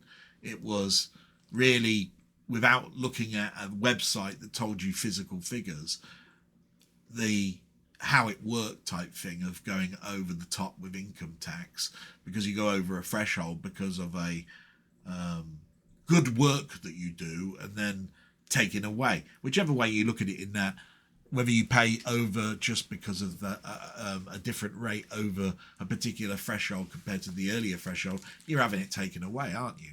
You can't ignore that. So that's pretty much what I was getting at. As for EV mileage tax, that's the most non-sexual tax that I've seen introduced in my memory. They want you to be greener, then tax you for something that costs you more initial outlay on for the privilege, which is, I hope, came across. I think you sort of like agree with me. I know you've got an electronic car. I know that you've had to change the front, and I know the problems that you've had travelling on the roads to get to some of the events, like in Blackpool, and that must be extremely frustrating and for you. And then when they come along and say, well, you are using the same roads, so you are using the same wear and tear on our roads, so you ought to be taxed on it, is just one of the many U-turns that I was trying to get at on why that budget was absolutely awful. I hope that came across. Nice to hear of a productive agreement with your sister all the time. That's all we try to do, and most of the time that works. Doesn't all the time, but we'll work on those. Wow, even Apple have batteries that go bad. Who would have guessed that was my phone that exploded? But it was old. So they bubble up. You know, if you've ever seen a battery, they bulge. There you go. Doesn't matter. Got plenty of others. Ain't going to make a blind bit of difference. It's just it was the only Apple phone I ever had. There you are. Gone. Fantastic news on the DVLA, but even in resolution, they cock it up. Yeah, that's how I try to put it across. Thanks for explaining why you can't use spin right. Yeah, I'd love it, but I'm now starting to move towards putting those sort of things that would make things longer here to something that need to do in the future. I could then buy that later on, and I'm sure it'll be a utility that'll be great. I don't ask for donations or anything like that. It's just, for me, it would be a one-time purchase to fix what I've got, and then not buy it until I get to the point where I need it for the newer equipment that I've got. I find that an incredible application, an incredible piece of software. The only demonstration one that they give you is to give you a USB sort of like version that you can test, goes past BitLocker. That's right, BitLocker. So it's not even a demo that I can test really too much. I'm a long weekend before Christmas, so should be able to watch your upcoming Bar Humbug. That's been mentioned with my friend. Like I say, that's been discussed with Denny and with Ian. So that's definitely happening. Saturday is the quietest night, but it has to be when you're able to arrange it, of course. By the way, good news on that. Seems like that's going to work for you. We will see. RAM prices, SSD prices, GPU prices, all being screwed for the buying public by AI parasites. I will come across that in a bit. It's something that both, obviously, Colin has looked at this week, something that I have looked at because I'm building a PC, and what that means. There's big news this week in regards to Corsair in particular, and it's all AI related, which just inflames an already horrible argument with AI. My questions: name something that was true in the 1990s but is no longer the case. Oh, Christ. I'm only going to think of the obvious ones here, Colin. I wish I had more time. Film development. We do everything now on our phones. Even SLR cameras are digital. They were really only talking about mirrorless lenses or mirrored lenses at the moment. It's all still digital though, and integration of Wi-Fi to your laptop or PC or Linux device. For manipulation with Photoshop or whatever. But I used to remember in the 90s taking film camera that I'd taken pictures of in the States, getting it developed, waiting for it to come back, or going down to Boots and just waiting for it to be developed, and then having those pictures, and later on scanning them into the PC. So I've got some of those scanned. I might show them off one day. You'll see a totally different Dell boy, I will tell you that. Let's have a think. This might be a thing, I don't know, but I remember being at Lloyd's Bank, and when they gave us a car, it was a pool car. This changed to leasing, and they leased them. And you had to say the day before that you were going on a trip and you can't go in your own car because it was over 100 miles and all of that sort of stuff. And sometimes you would say, can I have one with a phone inbuilt into it? Does that go on now? Car phone management? I'd probably say not, because you Bluetooth now into your what they call multimedia center. In Audi terms. Other cars are available, BMW, Ford, etc.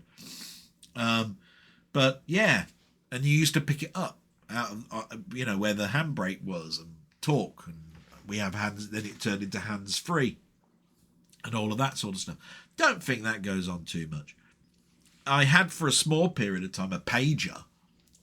That definitely died when the phone came along. Nothing really to talk about pagers. They bleeped at you with a small, brief text if you had a little display on it.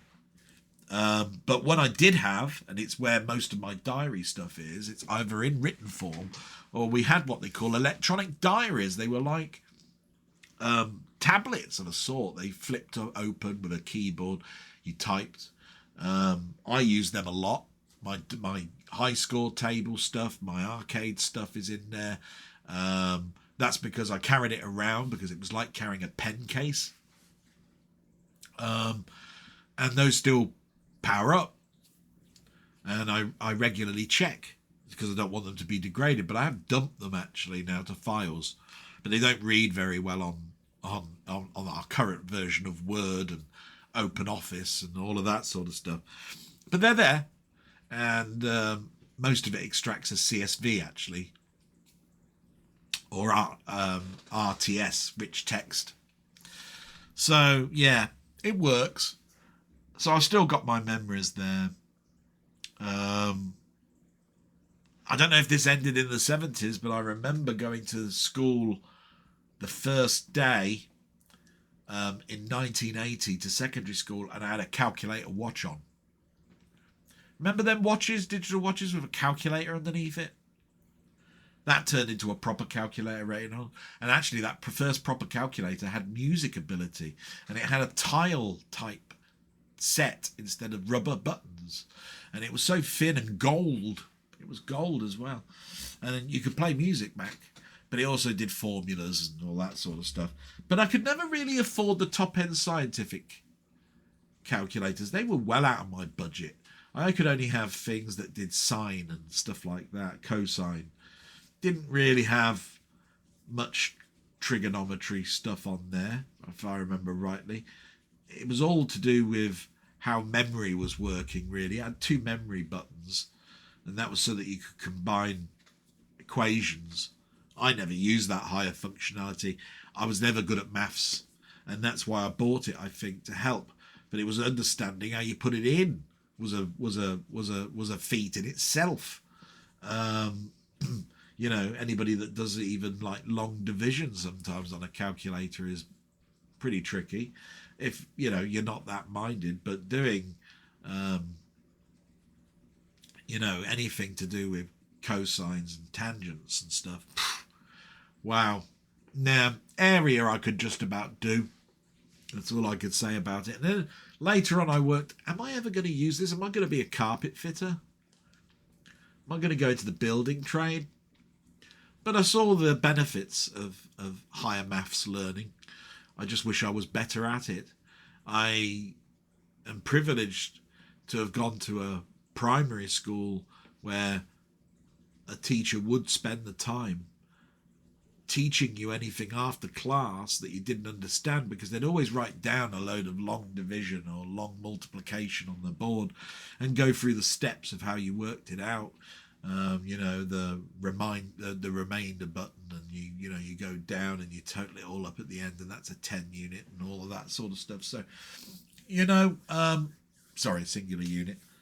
But you know, I fun times really, but bad times when I initially thought about it. But the amount of learning I got out of that, yeah, I value all of that. So I don't think I can think of anything else. There's loads, you know, mini disc players, floppy disks, hard drives, all changes to your PCs. I mean, they do VHS again now for video recorders, so you can't really turn around and say that, because I know that Escape from New York is on a deluxe box set along with Back to the Future in VHS format. Don't understand it. So I dare say you can still buy blank audio tapes, because there are still tape players in our stacker units. I've still got one, but I haven't bought any blank tapes. But I don't think you can buy like I don't know, Madonna's latest album, or you know, or soundtracks in audio cassette format, which means the Walkman changed because of MP3 and all of the rest of the stuff. And the same with mini discs. I think you could still just about buy blank mini discs. I don't think they populate them with any recordable music. So all of that is a muddle, because you can still get certain stuff. You can't get a VHS player, I don't think. Definitely not combos. You can still buy DVD writers, but not for long. Even my latest build, you know, on the motherboard that I'm looking at, seems to point towards internal hard drives or SSDs in them. You know, they have memory shrouds. I think they call it NM2s. Gen 5s now and Gen 4s, 2 terabyte models. But just like Colin's talking about, RAM, explosion. We'll talk about that later on. What an interesting block of text. Thank you so much. And Colin's got 2 channels. Go and look at least one of them. Absolutely marvellous. Thank you so much, Colin, for your input. And we get to Robert's Retro Gaming, and he's put Dell. Maybe I should start calling you Big D or possibly Big C. He's put laughing and crying. I don't know. I don't know. Great to see you and hear you. I'm glad there have been progress on financial matters with your family. Also, the DVLA craziness has been resolved. What a relief. And there's been minor changes, and ones that really don't need to be discussed. I agree with a fair number of your Marmite movies and also have some differences. I should watch it again, but Big Trouble in Little China is one that I really liked, and I tried to point it out. I actually still like the film. It's just it has changed for me, looking at that film. Maybe it was because of the company I was with when I last watched it. Maybe it's because I watched a lot of anniversary episodes of looking at this thing, and when I rewatched it I went, wow, that's rough. Yeah, I still like it. It's a weird film for John Carpenter. I don't think anybody could dispute that, when you consider They Live and Halloween and all of those all of those great films. Prince of Darkness was probably the last of what we consider to be his old looking at things. The Thing is brilliant, you know what I mean? I'd like to see more of that from John Carpenter than what's come out. And he's mostly retired now, but he does come out. And then underneath that it just says placeholding. So thank you very much for whatever, even as a brief comment. That's fantastic. Now the next one is from my great friend Rocket Bunny. He's helped me out, I tell you what, the last couple of weeks, keeping my mind off of things.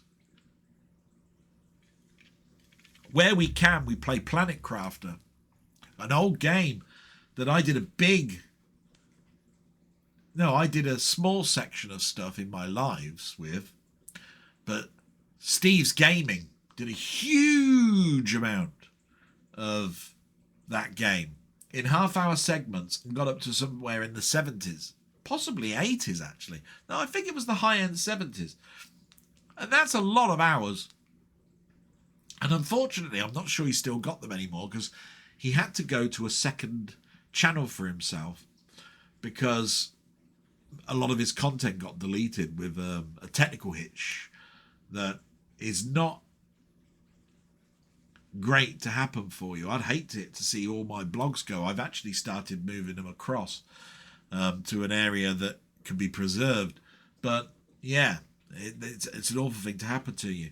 But he had his message removed, but he had the foresight to forward it to me on his phone, and I forwarded it then into a message in the chat. You'll see it.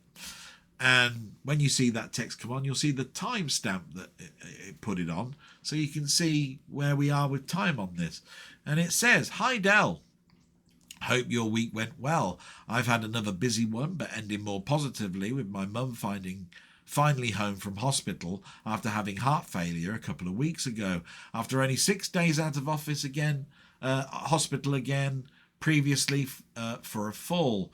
My father and I are hoping and praying for no more incidents for a while, as she's very frail now, but alert and clearly happy to be home." That's how we've tried to keep it here.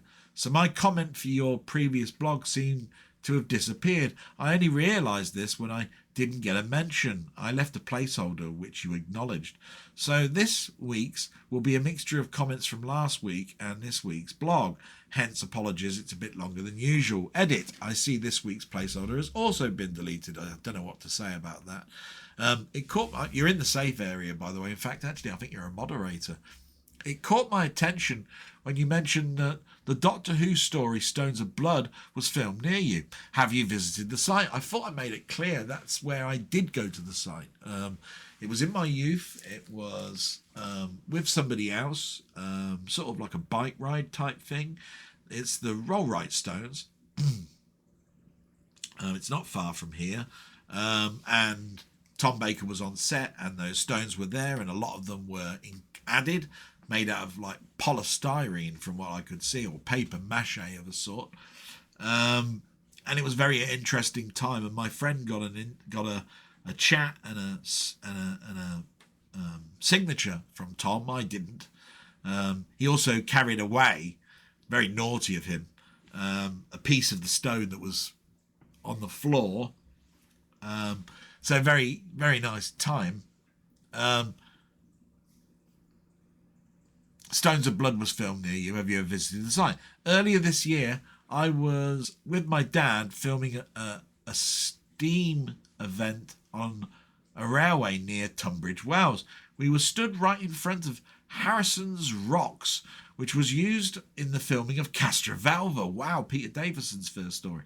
They still look very similar to what they did all those years ago, as it's protected natural site with several woodland paths going past them, including where we were standing. You continue. Wow, that's a fantastic thing, though. I haven't visited many sites of Doctor Who. They did them mostly in quarries and things, I would think. Mostly in Wales, possibly, as well. But there you go. I had to go check out Down the Rabbit Hole's channel after you mentioned he'd done a video showing off his new Corvette ship based on Battle of the Planets, which looked great. I also really liked his land base had made on the same thing. Down the Rabbit Hole, I've been mentioning it so many times. Most of these places, go check them out. They've got some absolute fantastic stuff, you know. And that video was great. I mentioned it. Have you ever played any No Man's Sky, Del? ? The constant free updates never cease to amaze me. This year didn't disappoint either, with a full complete ship builder being added, which you could then customise in and out. I've clocked more than 1,000 hours in that game and built many bases over the years. I had a lot of fun earlier this year building and decorate a Corvette after the recent update. Mine was Battlestar Evasia, based on the design of a certain ship featured in a popular 70s or 80s sci-fi TV show. VAC is a name I've gone by in the gaming community. I've been part of it since Star Wars The Old Republic MMO days 15 years ago. So he put SWTOR, and I had to think about that. It's Star Wars The Old Republic. No Man's Sky, interesting history on that. Day one purchase for me. Had some save issues, was making very slow progress getting off the planet. Went to another planet without realising there was anything above it. In fact, I can't remember if there was a space station you could fly to back then. And then went to another planet, did it all again. And then it got an update months later. So I played it for a while, didn't play it much longer. Loved what I saw. Thought it was the vision of the future, to be quite honest. Saw all the kerfuffle that was going on in regards to what was going on creatively. Saw the updates were going there. Loaded it back up when I got my PS4 to PS5 and did a transfer because it gave you an upgrade free. And I went and had a look and I went, wow, this has changed. I'm going to have to come back here. So it's installed on my PS5, right? Haven't been to it since. Weird. So I think it's probably because of the time. Time is always a bugger. It's why I was so happy. I mentioned last week, and I'll mention it again. The 3rd of December saw the rise again of Guild Wars. If you've got Guild Wars, it's free. If you haven't, it's bloody cheap.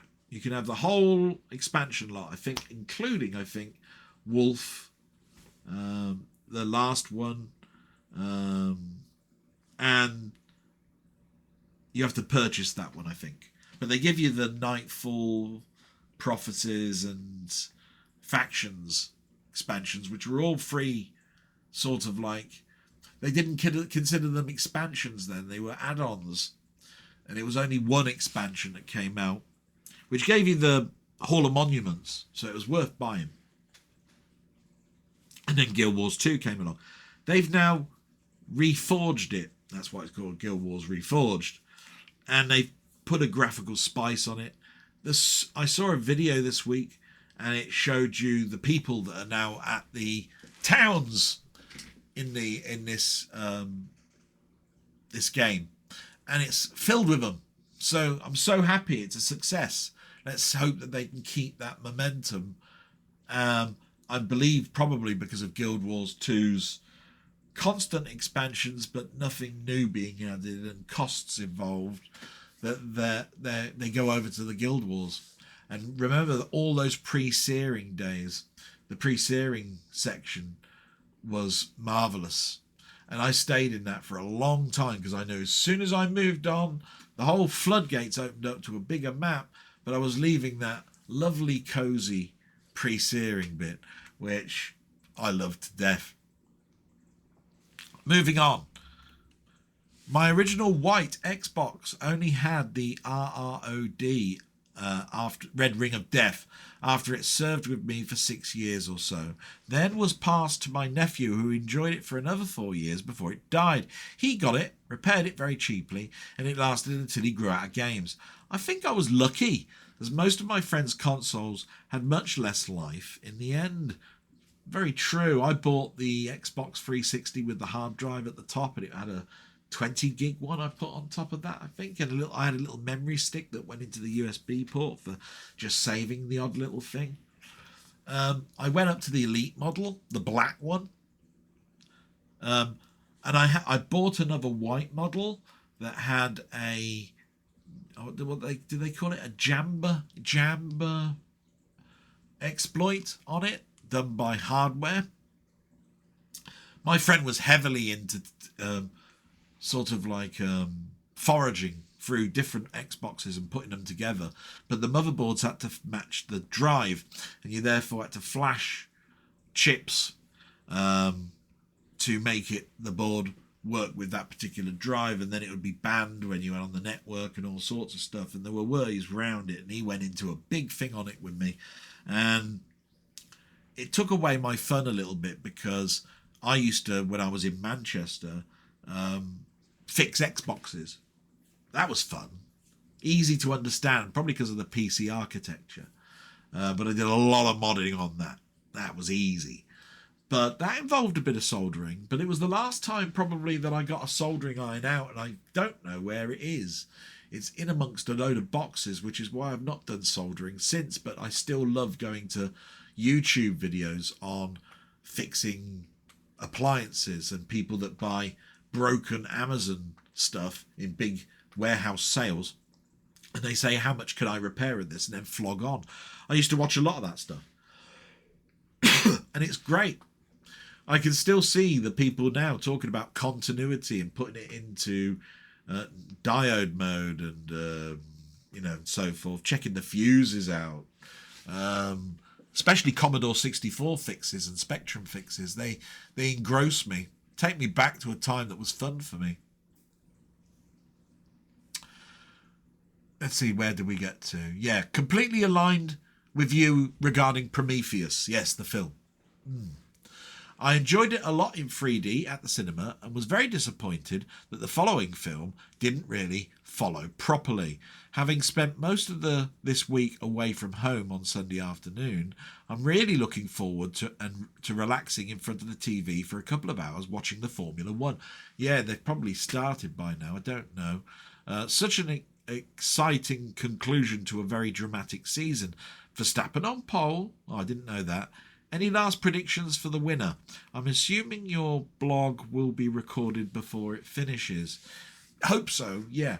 I was banking Norris, but after seeing last week's race, just like you were saying, bit of stress there, dipped down to fourth, puts it all on the last race. Verstappen moving back up. Piastri, you've got to turn around and say that Piastri is on the cusp here. There isn't that many points now with a drop of fourth place. He really needed third, no longer than that. The points difference is what, 10? there's a big drop between first and second, it means he's pretty much got to win the race. Don't know if he gets away with it as second, but that might help if Verstappen gets it, but not if Piastri does. You got to back Piastri, I think now. So I might be totally wrong. I'm so sorry if I am, and I've cocked all that up. Take care, mate. I should have more time to hook up on Planet Crafter when you get time. P.S. Did you see the Doctor Who Season 21 collection announcement and the mini episode with Peter Davison and Janet Fielding? ? Watch this space. It might be coming up in the YouTube watching. Really enjoyed that long overdue, and can't wait until March when it's released. Brilliant. Same here. Can't say any more. Salute, my friend. Wish you had a channel, to be quite honest. But so looking forward to Planet Crafter. It really does take my mind off of things. But we move on to the last statement, which is from Frank Holder. He says, by the way, it wasn't the BBC atom, it was the Acorn atom. Oh, yeah. Okay.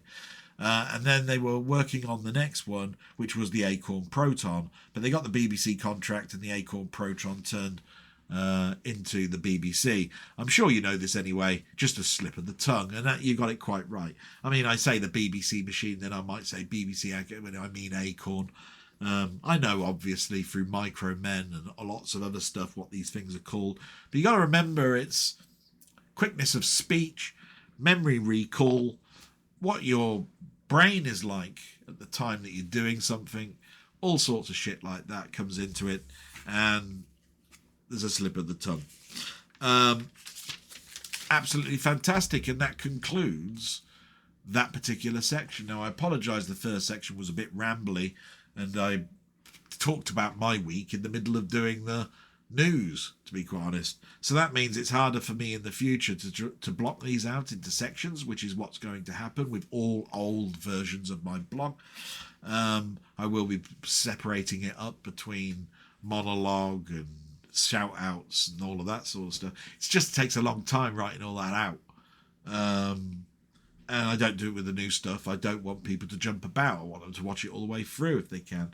So it happens on historic ones. And I've done it for the first season in a separate area of not YouTube, but where I've archived, which is similar to YouTube. Colin knows what I'm talking about. I think it's called Opera, is it? Or Oyster? Can't remember. Anyway, that'll be broadcast here when that fully opens up. I copy stuff across every now and again and then have to write all the text back in. It's a bit of a bugbear. That's because I don't have enough members for it to transfer across. You have to do it yourself, which is a shame. They'd get, I think, much more exposure if they did it for the little ones as well. So, and a big thank you, by the way, to the new subscribers that came on this week. I had, I think, 1, but last week I had 2. So it's growing steadily, and that's a big help. So absolutely marvellous. We moved, therefore, ever onwards into the bits I talk about in regards to what I watched on YouTube, and the very first one is called Watched on YouTube.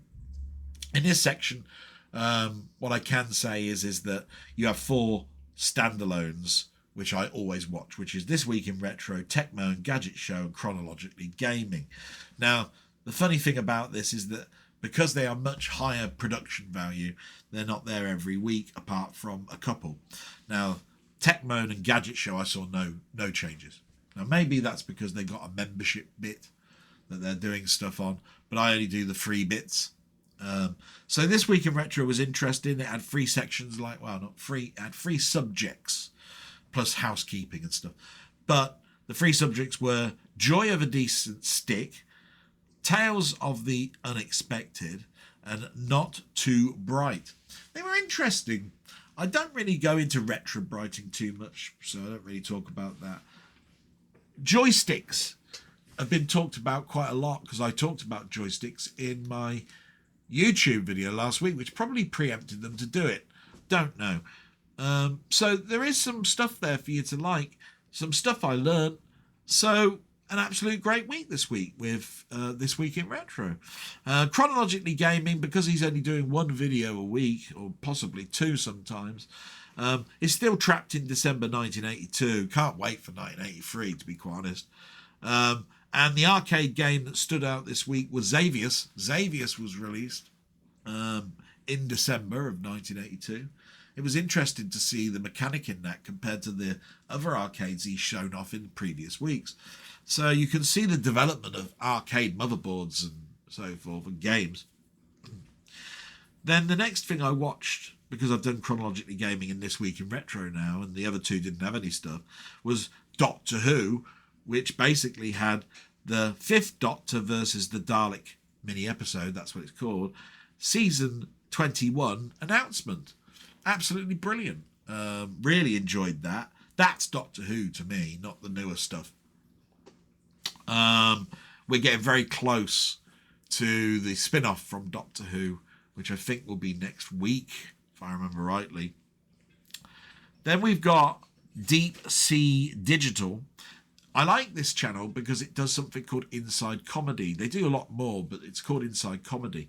And it has segments of previous interviews with famous comedians.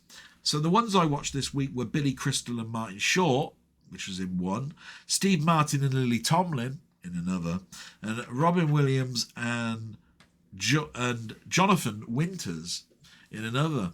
The Robin Williams one was so ecstatically funny. I actually had to put a link to it in my Discord because just seeing Robin Williams in that frame mind was great, and his explanation of Mrs. Doubtfire and stuff was brilliant. But knowing a lot about the history of Robin Williams, Mork and Mindy and that, nice to go back to, even though I've seen the Robin Williams documentary that was made after his death. Such a loss to me. Steve Martin's always fun to watch. It's nice to know that he's still that sort of funny, but you can see the subdued nature. Because they showed his old stuff, you know, the excuse me, and the arrow through the head, and cat juggling, and all that sort of stuff that he used to do. And he had a record, and I've got a record of his. I don't think I've ever mentioned that before. Yeah, I've got several records of comedians. I've got that Steve Martin one. It's very famous, got a black cover. It's he released it as a video. Later on, they recorded it. But I bought the record first.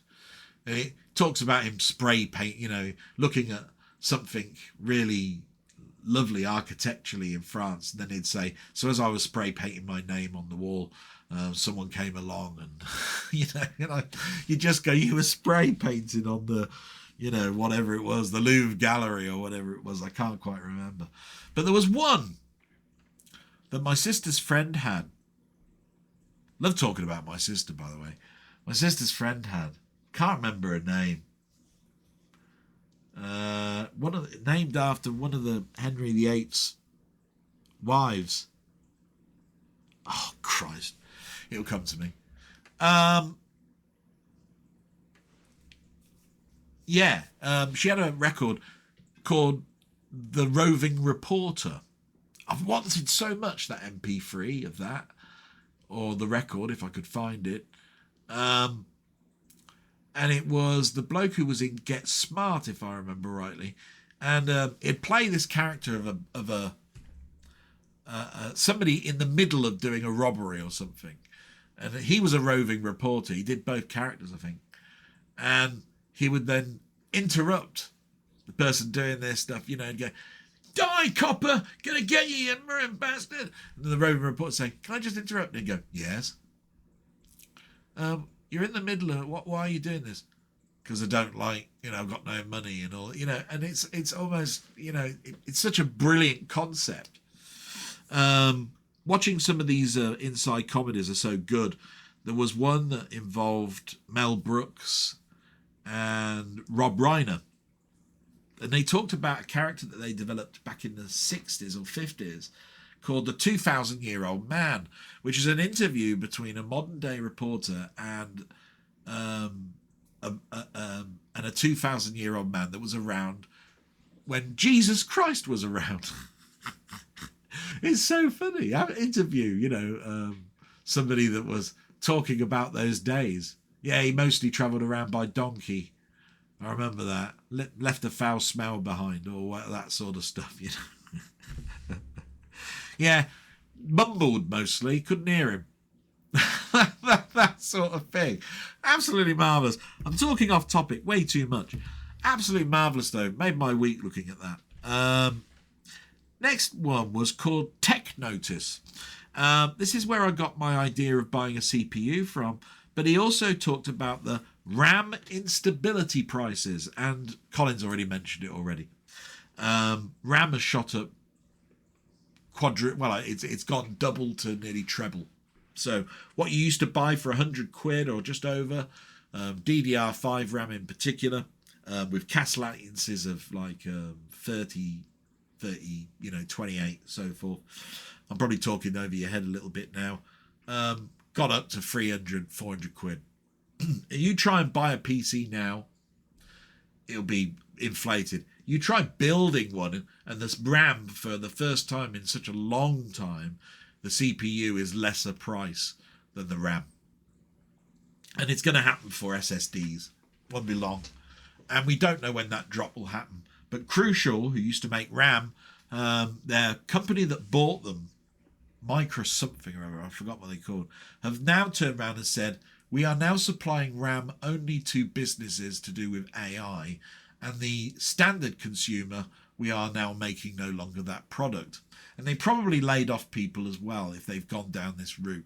So you have to understand, we're not going to see now Crucial RAM on Amazon or anywhere else, Scan, all of those places. Scalpers will sell the last remaining bits at even higher prices than what Amazon are popping them up to. And it won't be very long before people go back to DDR4 if their motherboard will allow them. But because the motherboard that I'm eyeing up is a DDR5 RAM only. And you want the lowest CAS latency that you can get. And you want it to be, 6,000 megahertz or more if you can, because they go up to now 9,000 plus. So you don't really want to be in the doldrums of that, because you don't want to bottleneck your latest build. So all now suddenly RAM is now higher than the motherboard that you're buying, unless you're buying one of them extreme £900 jobbies. But when you factor in all-in-one AIO railed water cooling and large air coolers,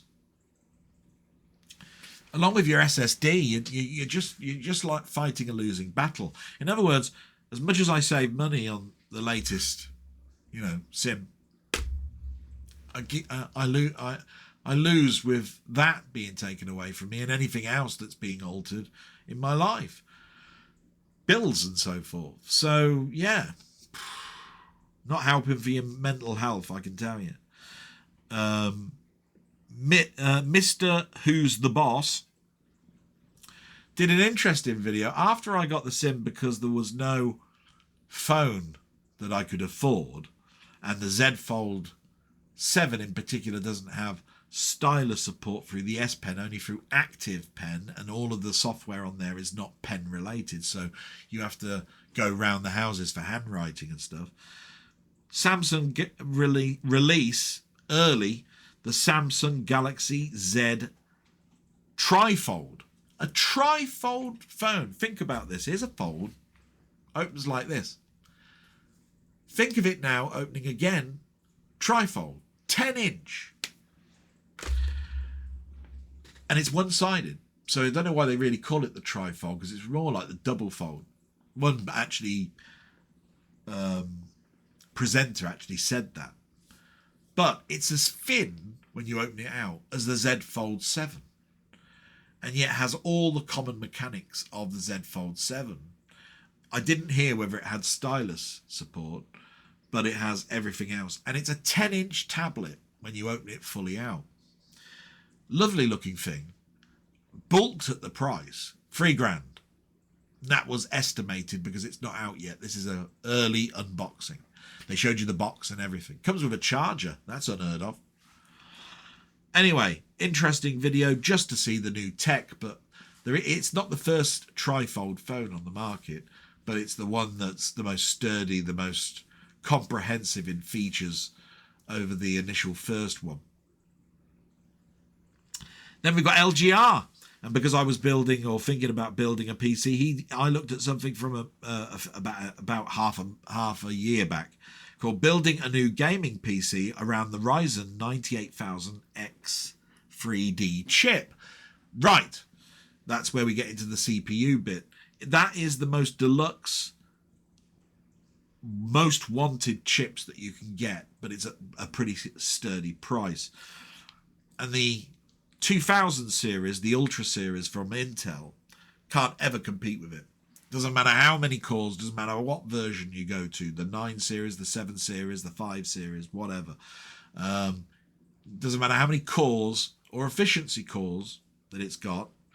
Yeah, we're talking cores here, and efficiency cores, which are slightly different, can compete with the Ryzen, right? However, it's still Intel's major marketing strategy to be the best as it can be in all fields. So where it's crap for gaming, it's pretty good for Photoshop and business environment stuff. And the Ryzen can't compete with that. When you put that Ryzen chip in and you play a game, wow, it's like slipping on black ice. Put it into Premiere or Photoshop, less so. Now, it does keep up in certain areas on benchmark scores, but in reality, the Intel 265K or whatever, the 2000 Ultras are better for production. So I'm going down the Intel route for that because I do a lot of OBS work, Premiere work, all that business stuff. And I play mostly retro stuff. Don't play the top AAA games. I haven't got a 4K monitor. I've got a 1080p. It's a 2600 hertz monitor, and slightly curved, and it's got G-Sync. Yeah, I forgot what it was called. G-Sync.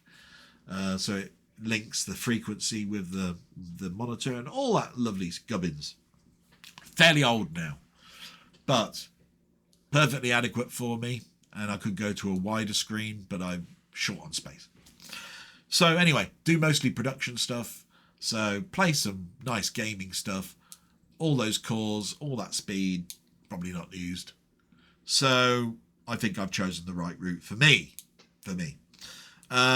Then the last one was NASA news, and it was a new record. It goes along with the last one, really. Voyager 1 breaks the cosmic barrier 1 light day away. And it was just talking about really what that basically means, what NASA has turned off to keep the power going, and all of the problems that happened when it broke out of our solar system, and how much cosmic rays and influence from the sun is now having on Voyager, which is travelling at, I forgot what the figure was. It's, I don't know, it's so many kilometres a second that it's astronomical, the figure. But it makes no difference, because the next pass by, I'll be well dead. And so if I had any kids, would those kids, and so would the kids after that, be dead. It's hundreds of years before it reaches another star. But what it's bringing back is interesting based on the science that goes on in regards to the environment it's in, the cosmic ray influence, the sun influence, all of that, because it's breached something called is it the heliosphere? Yeah. It's now in interstellar space, and it's going to be a bloody long time. So that's great. Just going to do one more break, but it's a very short one. So I'm just going to take a break to go to the toilet, actually. I was only going to mention that. And then I'll check on my mum at the end. So just bear with me. Back in a moment. And we're back on the final bit. So it's film, TV and soundtrack stuff now. And here we go right at the top with Ian Hill, The Ramblings, who I know very well. And you know that I do a live with him on Wednesday, but I watch every video that he comes out with, thumbing them up. And, you know, if I can leave a comment, I do. But it is very difficult with the time. But he's done the top 5 historical films, 1948 to 54. It's probably 55 now, but 54 is what I've watched. Doctor Who review of the Daleks. Absolutely fantastic. I actually talked about the next 2 episodes after that slightly in his live, just because it's amazing when you consider how Doctor Who took off with that 7-parter. Is it 7 parts? Yeah, 7 parts. That they filled it in with a 2-parter, which was again science related. And then they moved into the historical. And I just imagine back then when you had to watch things weekly, that the historicals the kids would have been going, oh, need the Daleks back, need the Daleks back. What am I looking at this historical stuff for? Why am I looking at Marco Polo or whatever it was that's next? I get all that from school, all of that. So I just talked briefly about that because I wasn't there. I can only imagine what it was like, 1963, 64. So there you go. He did an X-Files review, season 5, episode 8, moving through that season very, very nicely. And reviewed what I mentioned before in his comment to me, the film, the Titfield Thunderbolt review, which I've seen, Ealing comedy, brilliant. Loved it. Haven't watched it again since. Probably need to go back to it. And then there's the live with me. So, my God, how much stuff? God, I mean, the historical bits alone, which are shorts, by the way, take you a minute, 2 minutes to watch. 1948 to 54, count that up. 6. There's probably another one, a 7th. So, again, just so much stuff. Moving on. Please go and look and subscribe, like, whatever you can. He's a big supporter of me, but even take that equation out of it. Just look at his channel. Absolutely fantastic by itself. Speaks for itself. Do you see what I mean? As always, links are below.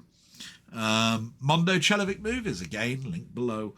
Did a 4K Blu-ray pickups from Sex and HMV. Call it Sex, it is.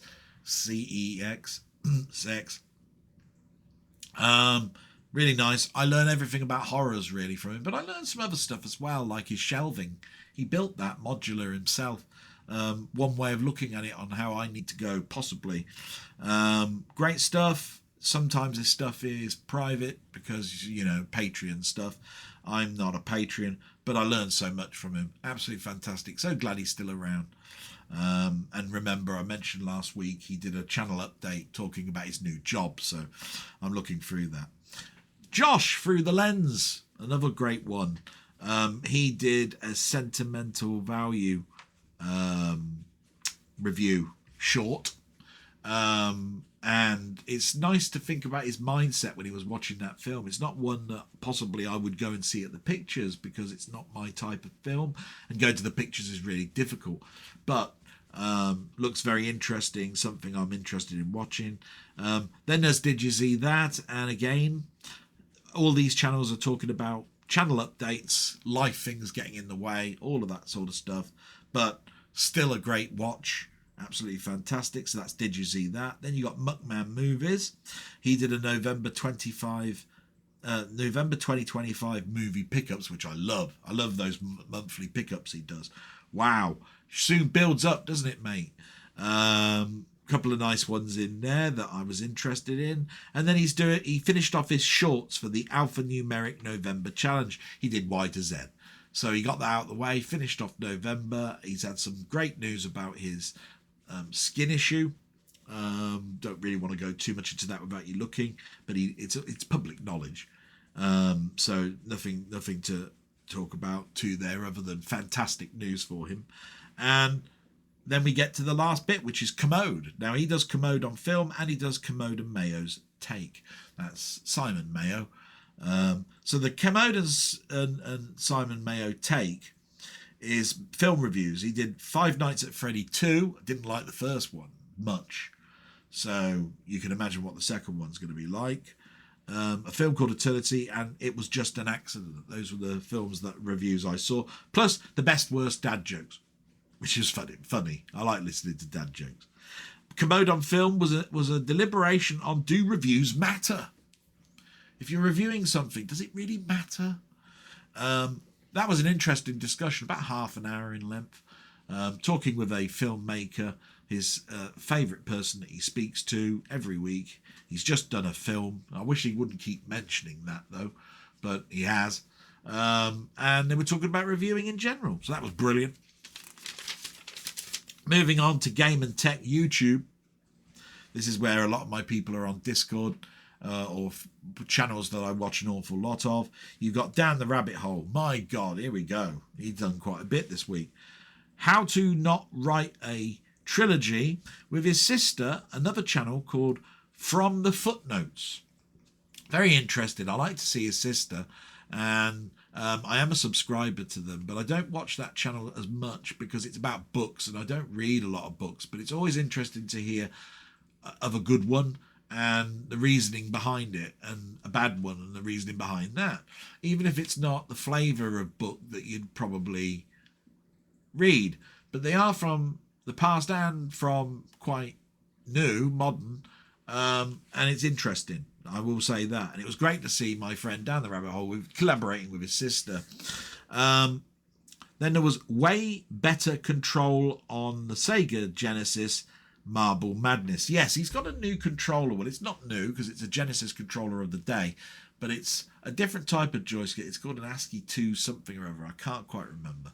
But he showed off his skills on a game called Marble Madness, which I played on the Amiga mostly before MAME came along. But did play it on the 64 and a number of other machines. So I'm aware of it. And what it was like with this joystick over a digital joystick. Now, obviously the Amiga's got a mouse with a roller ball underneath it, because back in the day that's what you had. And I had a trackball, an 8-pin trackball from Atari, so I could play that on those if it supported it.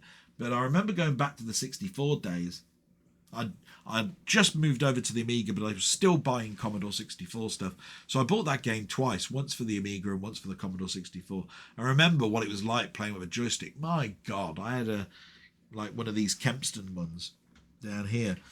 I think my one was a single button one. It was sort of triangle shaped base with a button at the front with this red handle type, very clicky micro switched joystick. And I remember playing Marble Madness on that. It was bloody awful. And gyroscope. All of those. Much trickier than D-pads and so forth. So that was interesting. And then the last video was if Mooncrester is the new Waves company last game. So he collects these little 1/12 or 1/6 arcade machines that you put a USB stick in and play certain games. This company he collects from, the last game that came out was quite some time ago, so there's question marks over what the next game is and whether it'll even come out.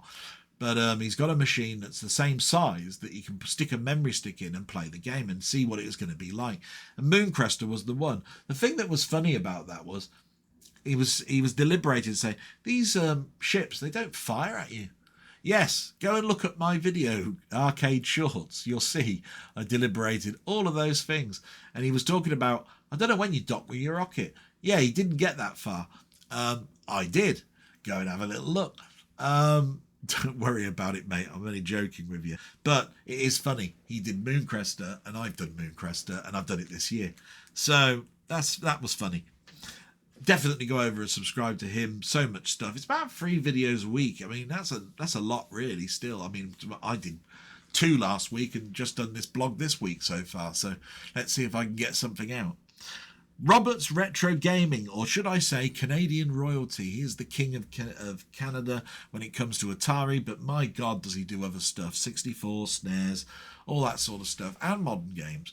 I even bought him a modern game to play, Subnautica, and to be quite honest, I haven't mentioned Subnautica in a long time because I'm so disgusted with what's going on with Subnautica 2.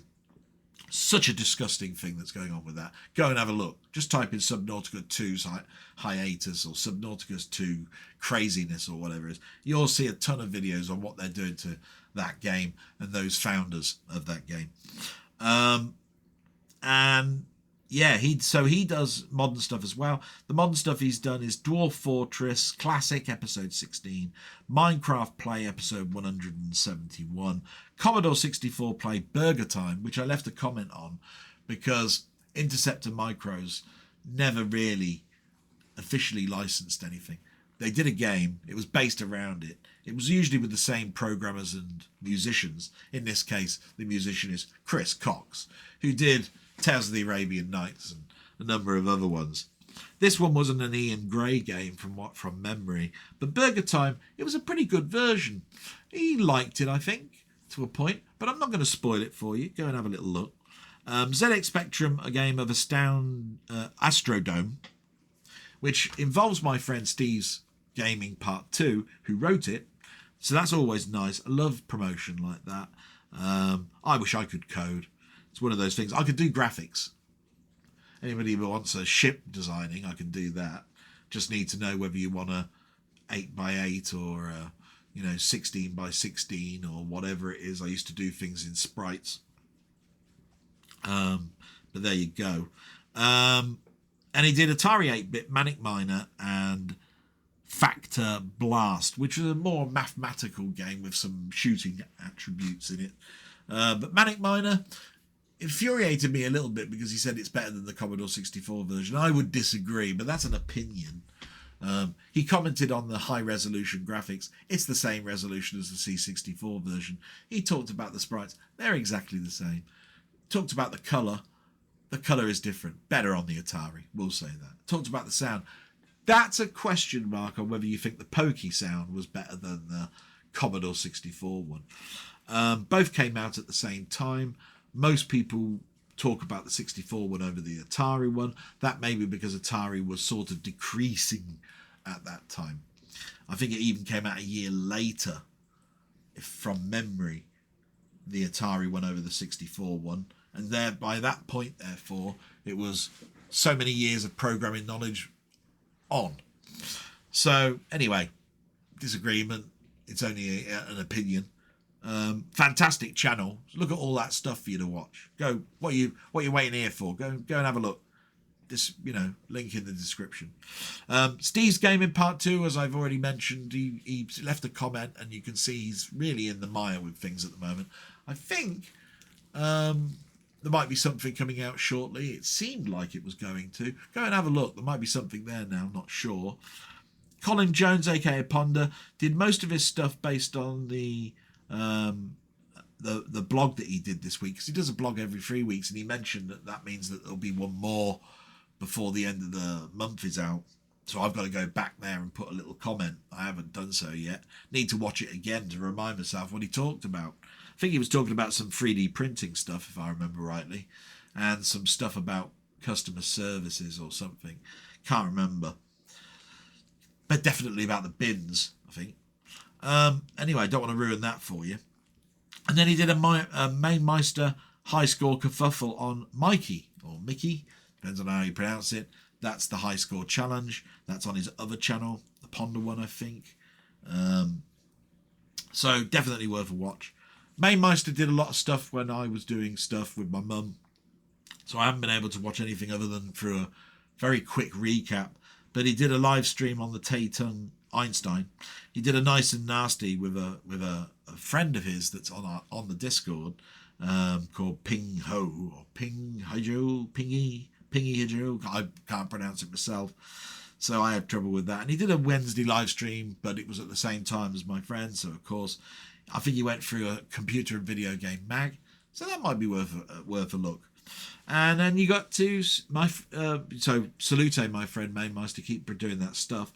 And then we get to Seb's place.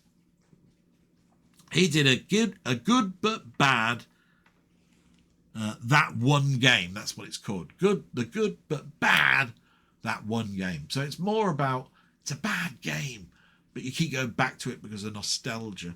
It's on the Spectrum. it ends with it's good but bad. That one game that sticks with you. Yeah. And there was some stuff in there that I hadn't even seen because it was Spectrum. So that was interesting. That was great. And that's the end, I believe, of this. Yes, it is. And there's nothing to show you because nothing's come through. A week saved money.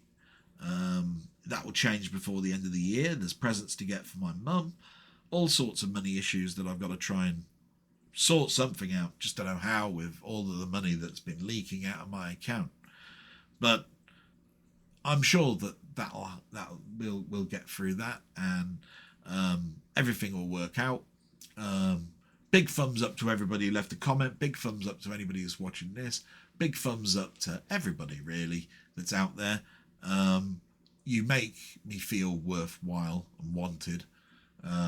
That's the thing that I need. The rest of it will work itself out. And with that, salute to everybody. Thanks very much. See you in the next one. Bye-bye.